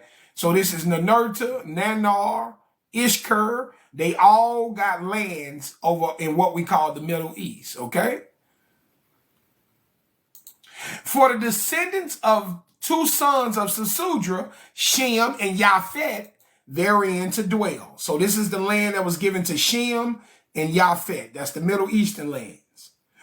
The dark-hued landmass that the Abzu included to Enki and his clan was for domains granted, okay? So Enki was over here on the African side, him and Marduk and Ningazita, him, Marduk, Ningazita, and the rest of his sons, Dumuzi. So all of Enki and his sons on the African side, Enlil and his sons on the Arabian side, okay? The people of Sesudra's middle son, Ham, to inhabit it were chosen. To make Marduk their lord of their lands, the master, Enki to appease his son suggested. To make Marduk their lord of their lands, the master, Enki to appease his son suggested. So Enki suggested that Marduk be the lord of these lands, okay? Be the lord of the Abzu. Enki is just trying to make his whiny ass son happy. One thing y'all gonna notice is that Enki gonna always be trying to appease him because he know he a whiny little ass girl, okay? And no disrespect to my women in here because y'all probably don't whine like that. In Tilmun, in its mountainous south, an abode for Ninmah, his mother, Ninurta, built. So Ninurta is building abode for his mom, okay, in Tilmun. Listen to this. Near a spring with date trees, a verdant valley, it was located. The mountain peak Ninurta terraced. A fragrant garden for Ninmah he planted. When all was completed, a signal to all outposts on earth was given. From the mountain lands across the ocean, whirlwinds brought the golden nuggets. From the place of the celestial chariots to Nibiru, the gold was lofted. On that memorable day, Enlil and Enki to each other said and agreed, let us, Ninmah, make the peacemaker with a new epithet and name honor. Ninhursag, mistress of the mountainhead, let her name be called. So they gave Ninmah a new name to honor her, okay? Mistress of the mountainhead, Ninhursag, okay? So if you ever hear the name Ninhursag, they talking about Ninmah, okay? Mistress of the mountainhead. By acclamation, Ninmah was given the honor. Henceforth, Ninhursag she was called. Praise to Ninhursag. On earth, the peacemaker. In unison, the Anunnaki proclaimed.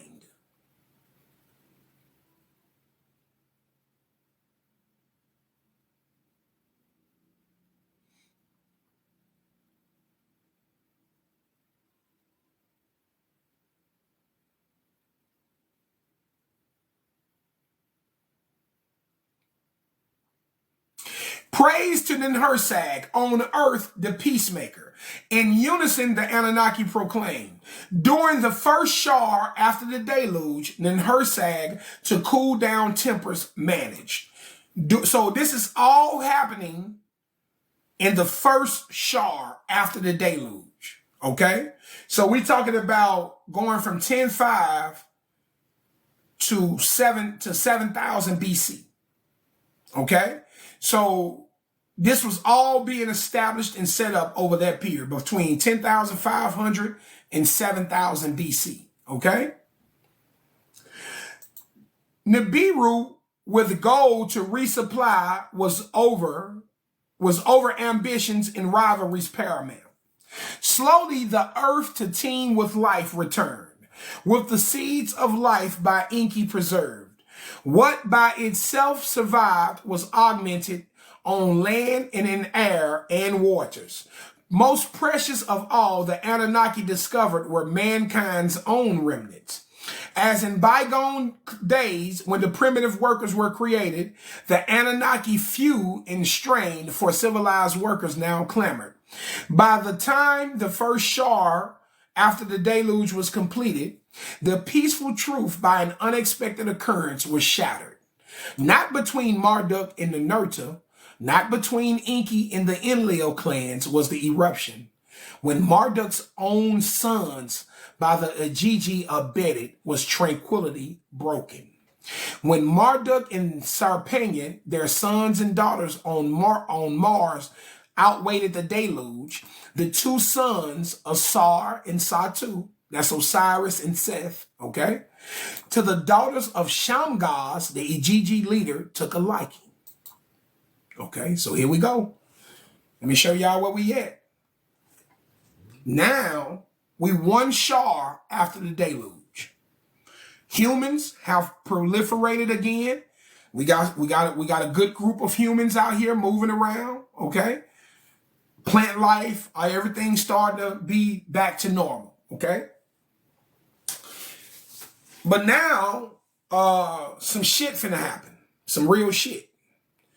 So, when the deluge was going on, y'all know Marduk went to Mars, okay? He invited the Igigi to come go with him. Not all of the Igigi went, but one group in particular went, was the leader of the Igigi, Shamgaz, okay? His name was Shamgaz, okay? Shamgaz went to Mars with Marduk, and he brought his two daughters with him. Okay? So Shamgaz was like, hey man, I'll ride with you up there, my boy. That was his dog. Might have been Marduk's dog or something. You know what I mean? I'll ride with you up there, my bro. I'm gonna bring my daughters with me. They gonna be good, right? You know what I'm saying? But you got two boys and you got two girls. You got two young boys and you got two girls, and you're on Mars. So I guess some sparks might have flew. Okay? So Asar and Satu ended up falling in love with the daughters of Shamgaz. Okay? So Osiris and Seth ended up falling in love with these two girls, right? And so they decided, okay, we're gonna marry these two girls, okay? Asar, the one called Asta, chose. Satu, the one called Nebat, betrothed. Okay, I think that's Nut. I think in the Egyptian and Egyptology, this would be Nut and Isis. Okay, y'all understand that? Asta would be Isis. Nebat would be Nut. Are y'all familiar with Egyptology? Are y'all familiar with Egyptology? Y'all know the Egyptian history? The pantheon of the Neteru? Okay, so this would be Osiris and Isis, Set and Nut. Okay, these are the two women, the two men. Okay, so everybody's comfortable. They kind of comfortable with the story of Osiris. Well, this is gonna give you the truth. Okay, Asar with his father Marduk in the dark-hued lands chose to abide. Satu, near the landing place where the Igigi dwelt with Shamgaz, made his dwelling. Okay? So Osiris lived with Marduk in the Abzu, in the northern Abzu, right? Honestly, in Atlantis. That's what I want y'all to know. Damn, I want to show y'all the real Atlantis right quick. It's so much shit I want to. Tomorrow I'm gonna have a different some different information for y'all, because I want to show y'all that these are the Atlanteans. You know what I'm saying? Y'all need to know that the Anunnaki are the Atlanteans. These are one of the other names. The Anunnaki is the title that they have, but they are the Atlanteans. Site before the flood, right? They talk about coming from Atlantis. If you do your research on Egyptology, you know the Egyptians, the Cometians, spoke about the people that came from Atlantis to build that civilization. Okay, so we're gonna get into all that. You know what I mean? But listen up. So what I want y'all to understand is this. Osiris was set to rule. He was set to be king. His brother, I tell you what, let's just read it first. It's better to read it and then explain it. Give me a second. Let's read it first. Okay. When to earth they all returned, the two brothers espoused the two sisters. Okay. I just told y'all Asar married Asta. That's Osiris marrying Isis, and Satu, who is Seth, married Nabat, who y'all know as Nut, okay? Asar, with his father in the dark-hued lands, chose to abide, okay? I'm sorry. I keep talking about this. This is where they were before. Now they're over in what we call Kim. But I wanted to show y'all that because it's a lot more information to this stuff. It's a lot more to it. But now they over in now they are over in Kim, okay? Satu, near the landing place with the Igigi dwelt. With Shamgaz, he made his dwelling. So while Osiris lived with Marduk, his brother Seth went to live with his father-in-law, okay? So Seth went to live with Shamgaz while Osiris stayed with Marduk. Check this out. About the domains on earth, Shamgaz was concerned. Where shall the Igigi be the masters? Damn. Imagine you just married this nigga daughter. And your first day being around him, he get to asking you about land. When we gonna get our piece of land, right? Because you know Seth is the son of the king, right? So the nigga the nigga Shamgaz ain't waste no time asking Seth, hey man, when y'all gonna give us some land? When you know what I'm saying? We need some land too.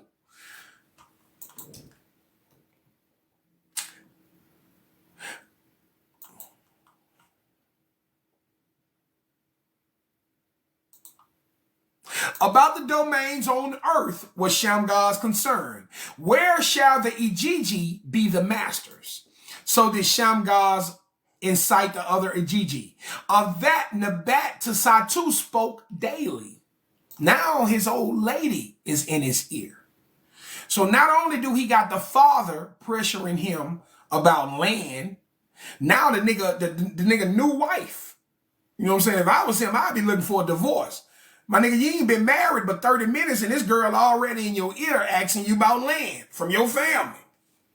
Red flag, big dog, red flag.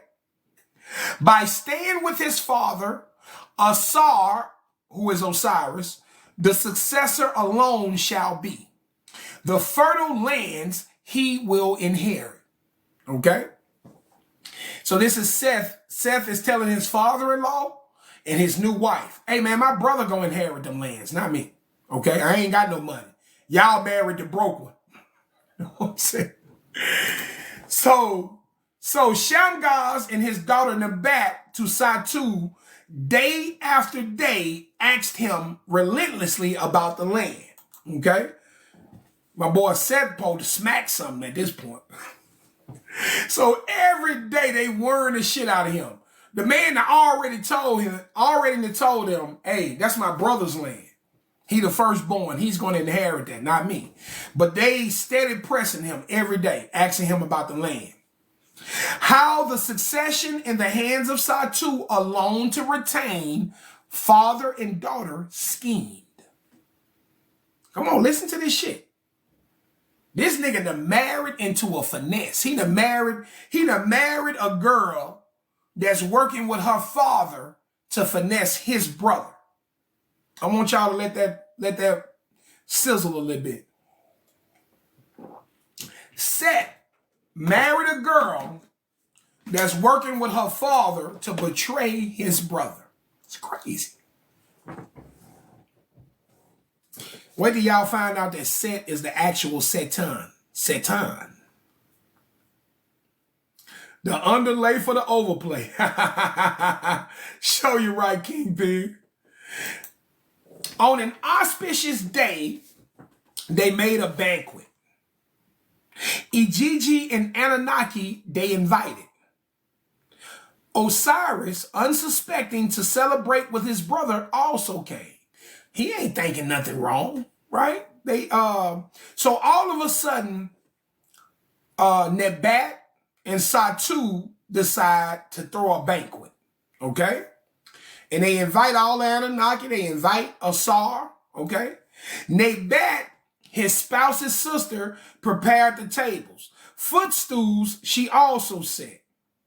She beautified herself with lyre in hand, a song to mighty Asar she sang.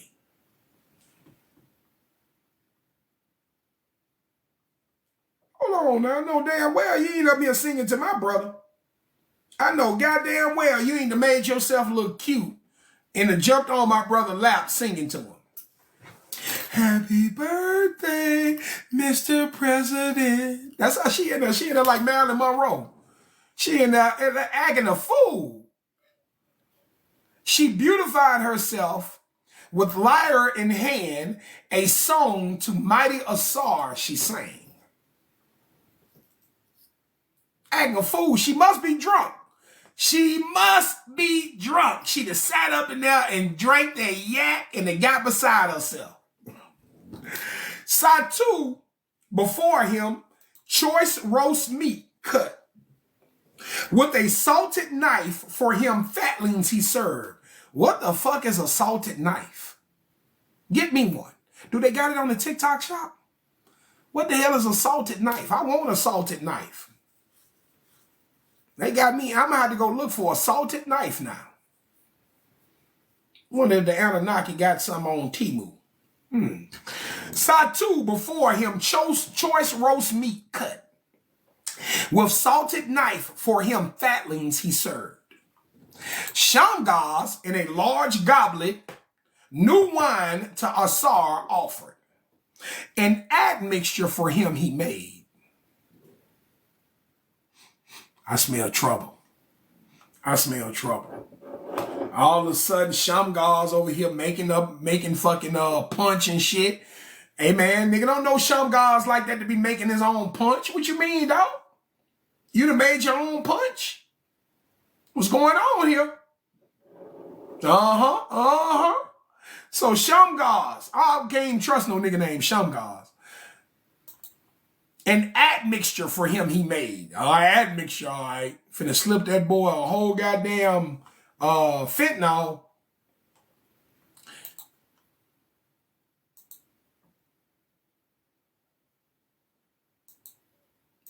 Okay, there we go. Shamgaz in a new large goblet offered Asar. A large vessel, mighty to look upon. A large vessel, mighty to look upon, with elixired wine he gave him. So he basically filled up his cup. In good humor was Asar, Merrily he arose and sang. So basically, Osiris drunk as fuck. He out there singing off key. Oh, I wish I never met her at all. You know what I'm saying? So he is slizzard, okay? And good humor was a czar. Merrily he arose and sang. With cymbals in his hand, he chanted. My boy turned up, having a good time. Then, by the admixture, he was overcome. To the ground, he fell down. Boom.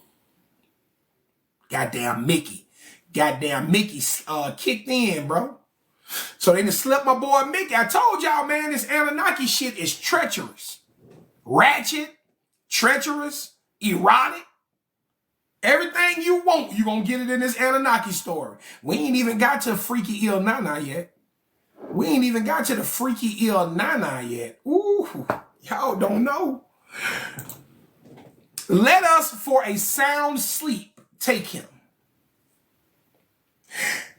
The host to the others at the banquet said, they carried Osiris to another chamber.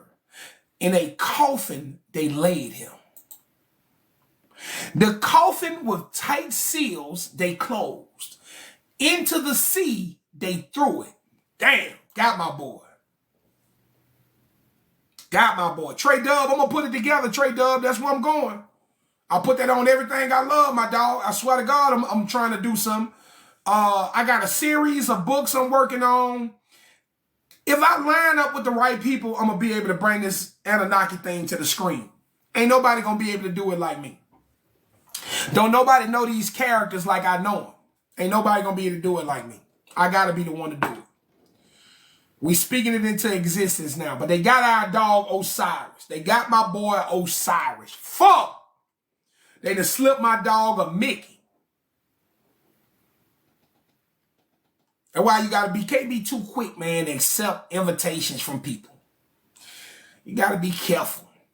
When word of what had happened to Osiris reached Asta, to Marduk, her father-in-law, she raised a wailing. Asar to his depths in the sea depths was brutally thrown. His coffin must be found quickly. They searched the sea for Asar's coffin.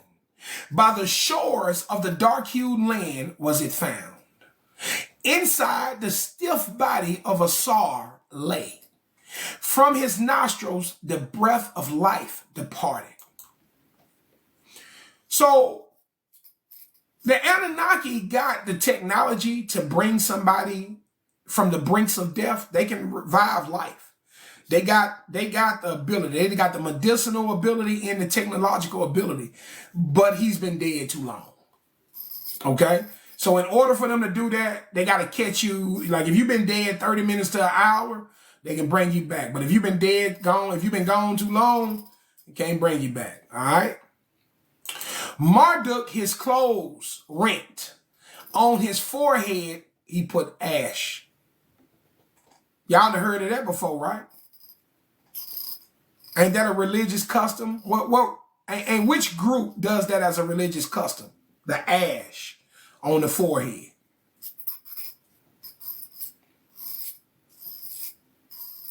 There you go. All right. And what if I told y'all Catholicism comes straight out of Egypt? And what if I told y'all that Catholicism is rooted in Egypt? Catholicism is rooted in Egypt and Kim, okay? Okay? It's for another day. It's a lot of work to do. Okay, we'll get there. But anyway, so now, they got him. He's dead. Marduk wrenched out his clothes, and on his forehead, he put ashes. My son, Sarpanian cried and wept. Great was her grief and mourning. Enki was distraught. Enki wept uncontrollably. He loved that boy. That was his grandson. You know what I'm saying? Enki ain't hurt this bad since Cain killed Abel. Okay? Enki was distraught. He wept uncontrollably. The curse of Cain is repeated. To his son in agony, he said,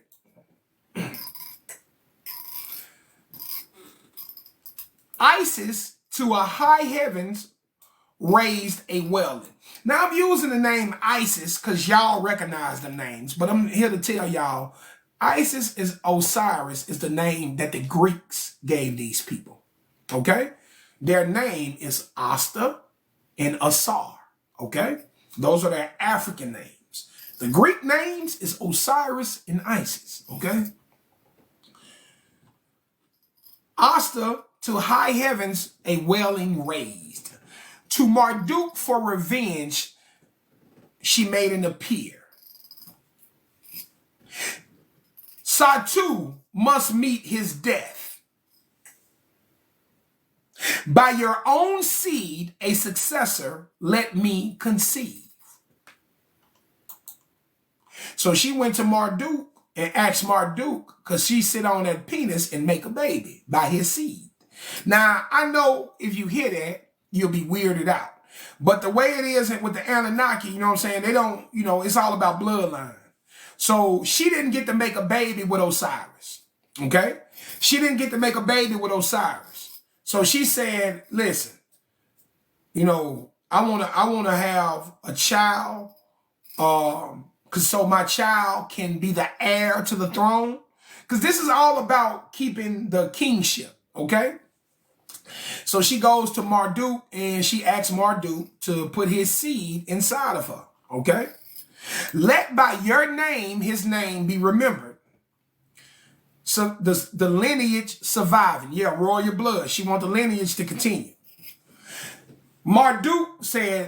Enki says, this, alas, cannot be done. Enki to Marduk and Asta said. So Enki said, nah, that ain't how we do it. The brother who killed the brother must be the brother's keeper. Y'all hear that? Let me read that again. The brother who killed the brother's brother must be the keeper. Am I my brother's keeper? Yes, I am. So basically, Enki just told her, if you want a baby, you got to get it from his brother. So imagine somebody telling you that you got to go have sex if you want a baby, you got to go have sex with the person who killed your husband. That's basically what the rules are. If you want to make a baby and keep the lineage going, you got to have a baby by his brother. Anunnaki rules, not ours. Okay? But y'all got to know Asar was like, nah. For this, Satu must be spared. By his seed and heir to Asar, you must conceive. By these twists of fate, Asta was baffled. Distraught, the rules to defy, she was determined. She said, hell no, are you a kid? Are you kidding? You think I'm going to go and have sex with the nigga that killed my man? No, I'm going to kill that nigga. I ain't going to freak him. I'm going to kill him. Okay? So Asta wasn't having no parts of that. She told Enki, take that shit back to the lower Abzu. Before the body of Asar was wrapped and in the shroud, in a shrine preserved, from his phallus, Asta extracted the seed of life. Oh, man. Asta was about that life. My girl went gripped that dead dick and got out of it what she needed. I mean, that's different. Now, quite a few times I've woke up to my wife on top of me because women will rape you when you sleep. Let me just, y'all know it. Y'all know y'all nasty. Women will freaking rape you when you sleep, dog. But Asta took it to the next level. Asta say, bring me the dead penis. bring me the dead penis, okay?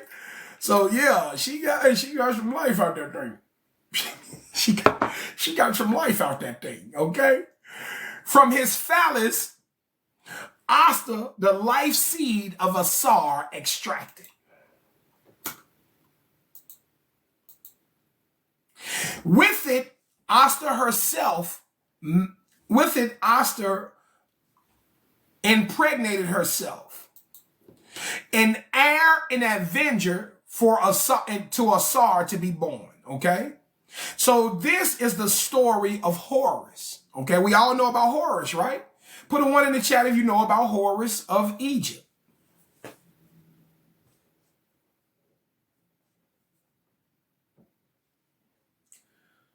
All right, everybody know about Horus, right? We all know about Horus, the story of Horus. The Eye of Horus. Y'all know about the Eye of Horus. Okay, so guess what else? Guess what else y'all just heard? Guess what else y'all just heard? Okay. Ooh, my Lord. Corlisa, we go, ooh, baby. We got to get you, baby. You got to get out there in that world and eat some of that old information up.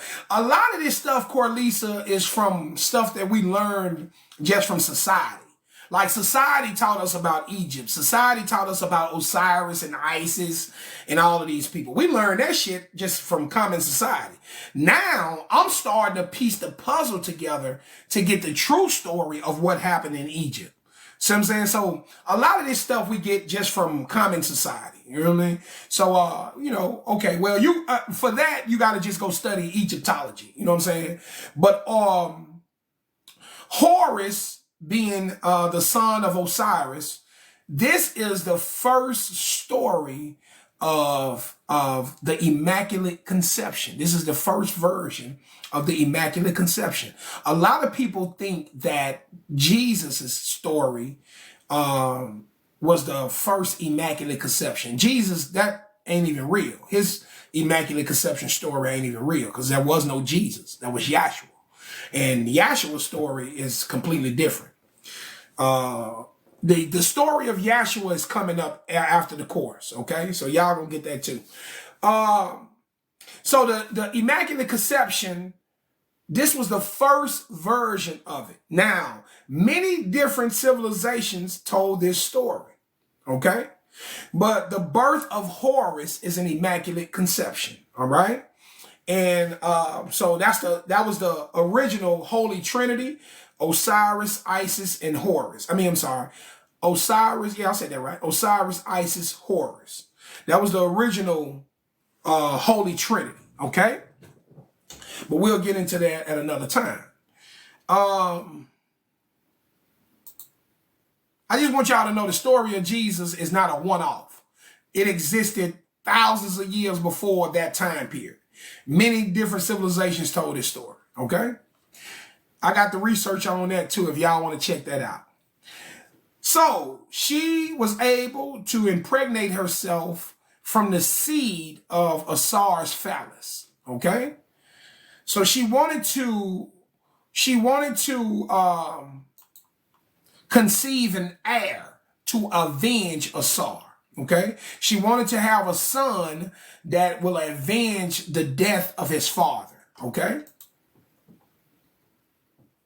Corlisa, if you wanna like expedite understanding some of this stuff, there is a movie on, I think it's on Netflix or is it on Tubi?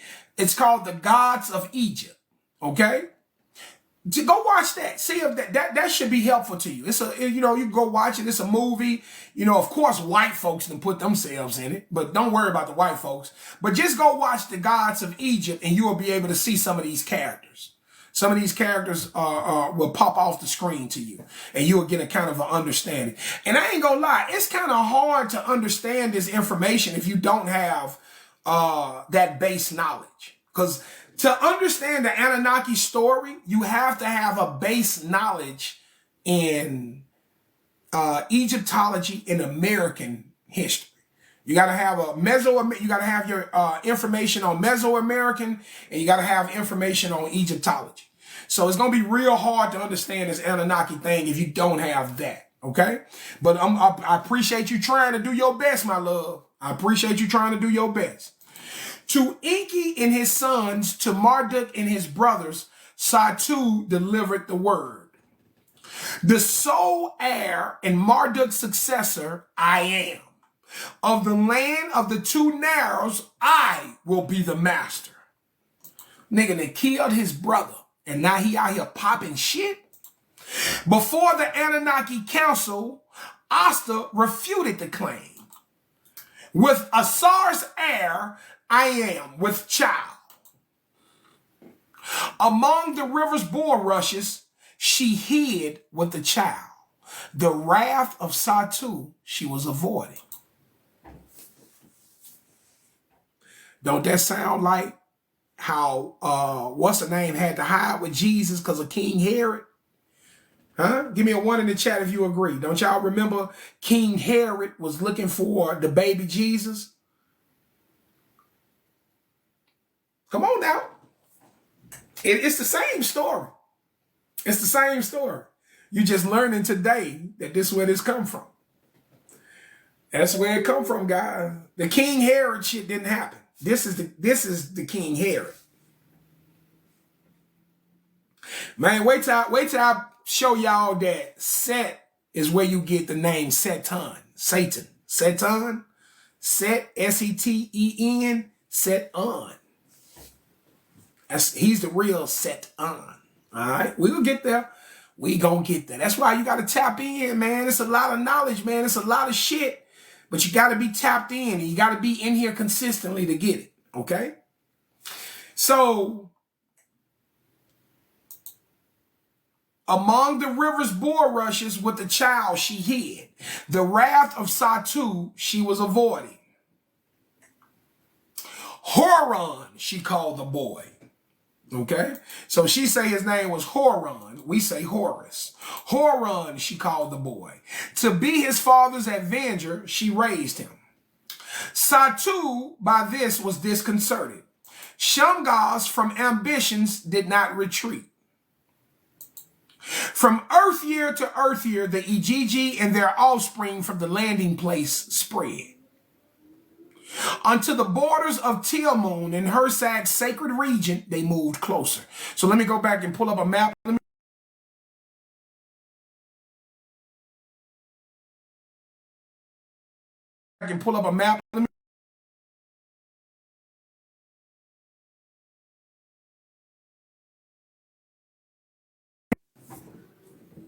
So check this out, gang. So the landing place would have, the landing place would have been right up here somewhere, okay? That's where the Igigi was set up. That's where they was set up shop at. That's where they was living, okay? Now, the Igigi, after the death of Osiris, right? Because you remember, Shamgar's the one who finessed all of this. So you got to remember, Set ain't even in control. Shamgar's is in control. Shamgar's is like the big boss that's pulling all the strings, okay? So Shamgar's and his people are starting to spread closer and closer to this region, okay? So they up here, but now they starting to pop shit.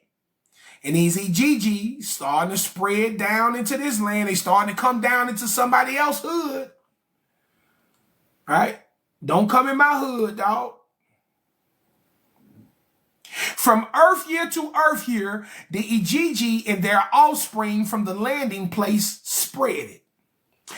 Unto the borders of Tiamun and Hersag's sacred region, they moved closer. Here go the border right here, okay? This is the land of Canaan right here, okay?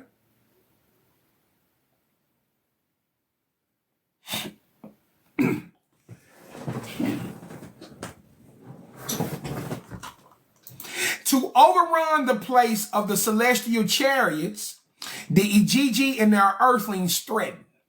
All right, so they wanted to come. Now y'all starting to see, now the Igigi is starting to become a force. So they starting to try to take shit over. You understand? So now the Igigi is marching down here. And this is the Arabian Peninsula. Remember, this land is off limit to humans. This is the place of the rocket ships, okay? And they moving closer and closer. They moving closer and closer to this region. To overrun the place of the celestial chariots, the Igigis and their earthlings threatened. Okay? In the dark-hued lands, the child Horon, by Earth's quick life cycles, to a hero grew. By his great uncle Jibble was Horon adopted. By him he was trained and instructed. For him, Jibble designed winged sandals for soaring. I ain't just going to skip over that. I'm going to read that one more time. Listen to this. For him, Jibble designed or fashioned winged sandals for soaring. To fly like a falcon, he was able. Now I'm going to ask y'all something.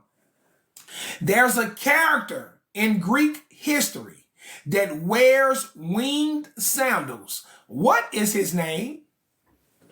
What is the character in Greek history that wears winged sandals? What is his name, family? Come on with it.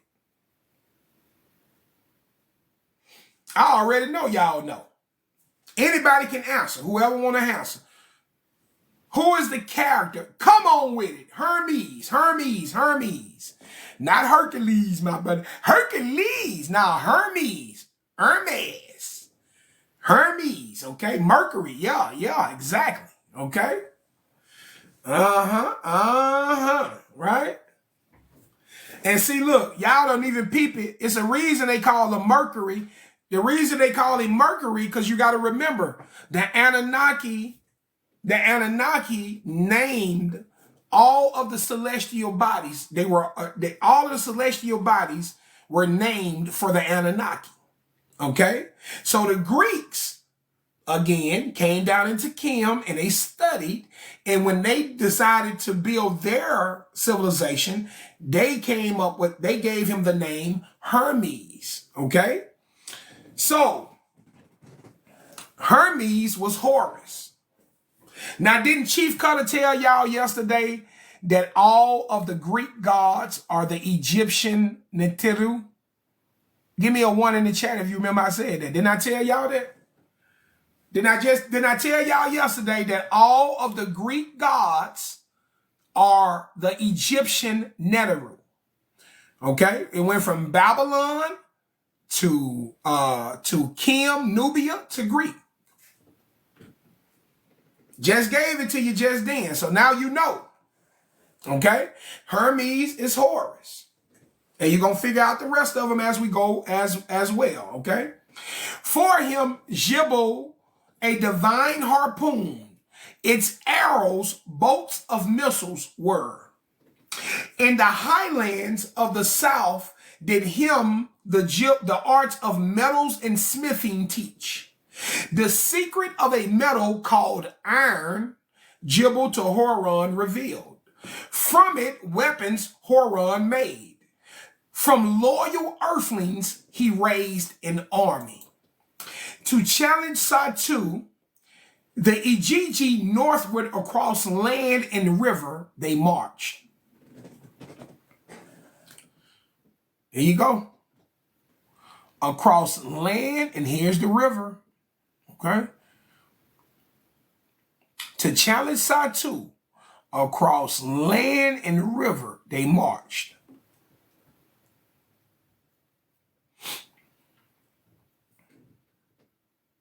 That's the river they talking about they crossed, the Nile River.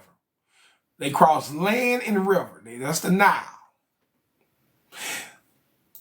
When Horon and his earthling army came to the border of Tilmun, the lands of the missiles, Horon sent the challenge. Between us two alone is the conflict. Let us one-on-one in contest meet.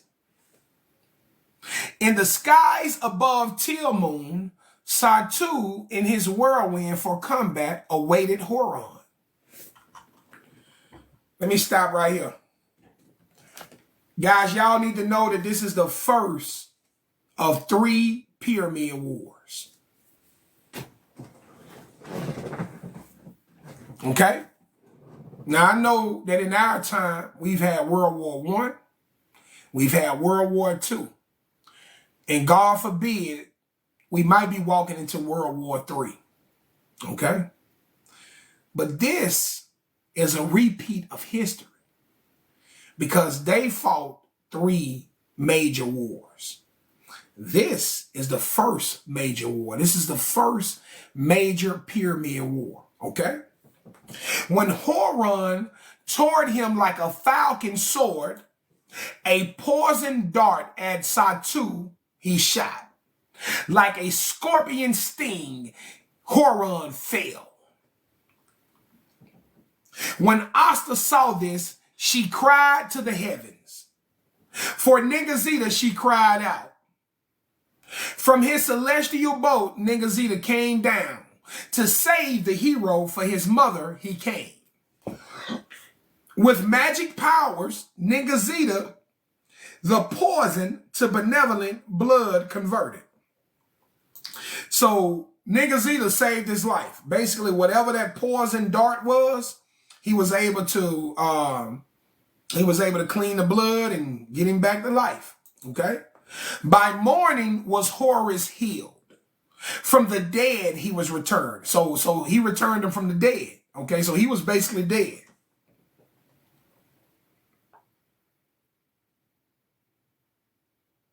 Okay, so this is a good space to stop. Because part 2, we got to do part 2 tomorrow.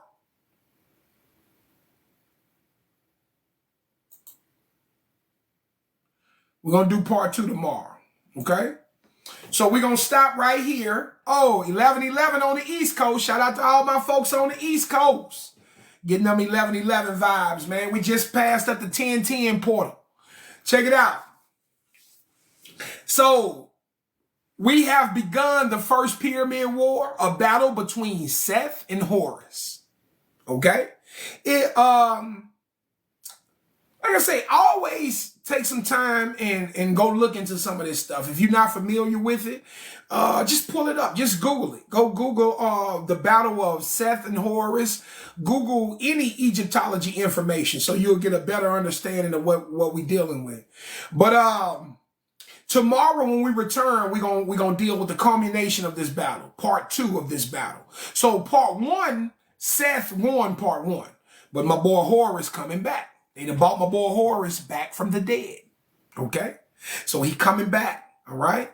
And they gonna duke it out. All right? So yeah, today the story of Osiris, Satu, Seth, and Horus. All right?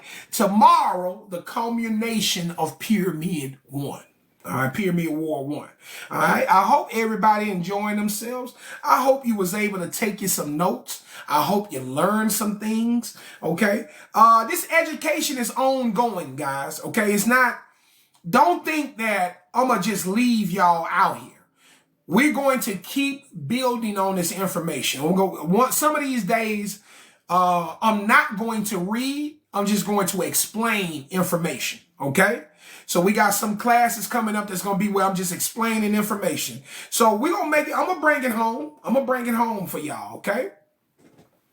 But I hope everybody had a good time, man. I hope you enjoyed yourself. We about to bring things to an end. If you got any questions that I can answer, feel free. All right, feel free to drop your question below.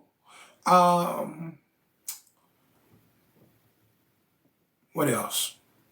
Oh, also, if you want to show some love to the UMF, anybody in here that doesn't use the gifting system, because, you know, I've heard people say they're against it. I heard people say they're not comfortable with it. But if you want to show some love to the UMF, you can hit us up at $UniMailFam1212.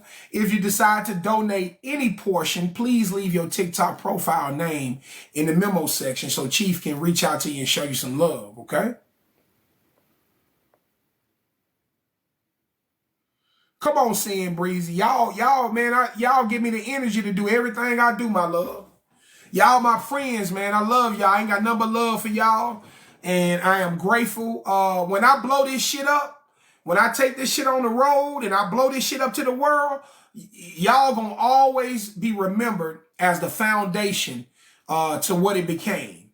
I'm going to always let people know that these classes that I had on TikTok are always going to be my most valued groups. Okay? So y'all always got value with me. All right?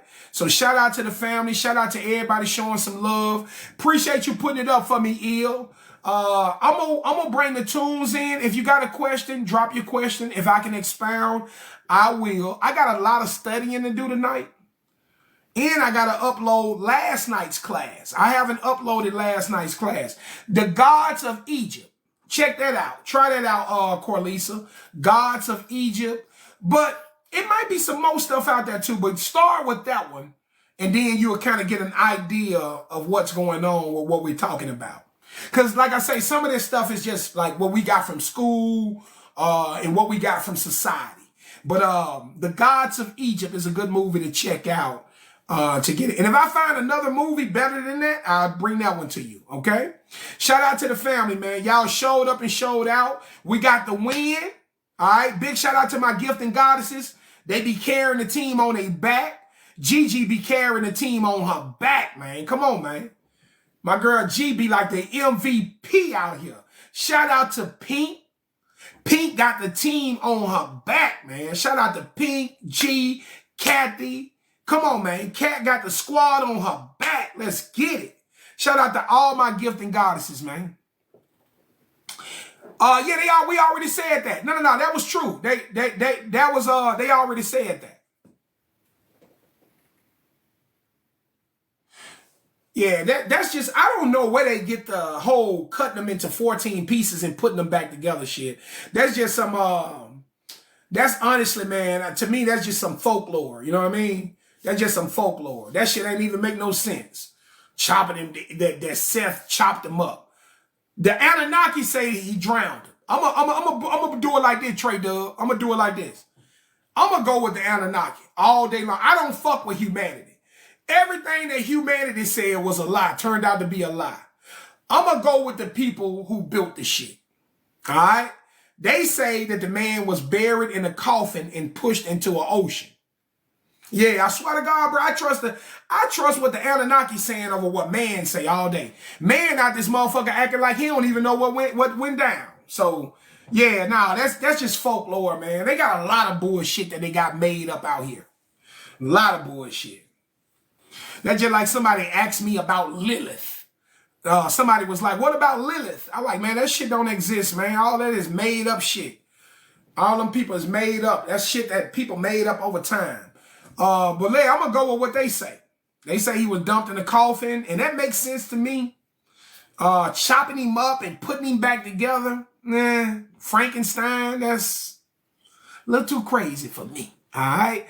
But shout out to the family, man. Big shout out to everybody out here showing the love, baby. All right? At this time, like I said, we ain't got no questions. I'm going to run some tunes. Let me shout out everybody that's been donating and showing the love. Okay, I gotta shout out everybody that's been donating and showing the love. And since we dealing with Kim, since we dealing with Nubia, let's go with some tunes from Nubia, baby.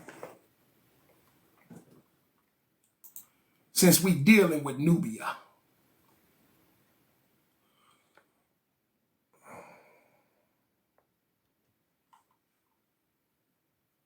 Shout out to my brother Black Lex, man. Man, shout out to Black Lex. That's a strong donation, brother. Salute to you, bro. That's a strong donation. Much love, gang. I rock at my boy, man. I rock with Black Lex. I appreciate the love, family. Appreciate the love. My most consistent donor in the building. Shout out to Mr. Canayo. Appreciate the love, man. One of my favorite students in this class. One of my most consistent donors. Brother Canayo. Appreciate the love, family. Oh, another reason I don't trust humanity's version of events. Think about this. They call the man Osiris. The name Osiris is the name that the Greeks responded to him in. So anytime I hear somebody bring up Osiris, I know that they're not coming from the source. So I can't trust nothing that don't come to the youngest in charge, my young brother Sherm, man. That's my young brother right there, man. Shout out to brother Sherm, man. Much love, gang. Appreciate you being in here, tapping in. Appreciate you being so consistent, man. Like mother, like son, man. Come on, man. That's the son of the gifting God. That's the son of the gifting goddess, man. Big shout out to my brother Sherm, man. Gigi, you raised him well, man. Y'all, you raising them boys well over there. Shout out to the family. Much love. I want y'all to know something, too. Also, know this. Horus's army, this is the first time that an earthling raised an army. I'm sorry. This is the first time that an earthling army was raised, okay? Just for the sake of note, this is the first time that an army of earthlings was amassed, okay?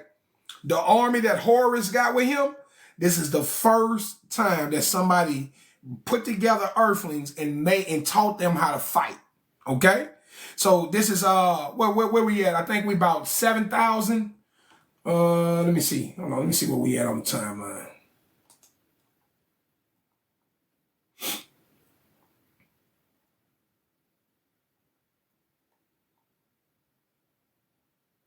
All right, so we about 9,000.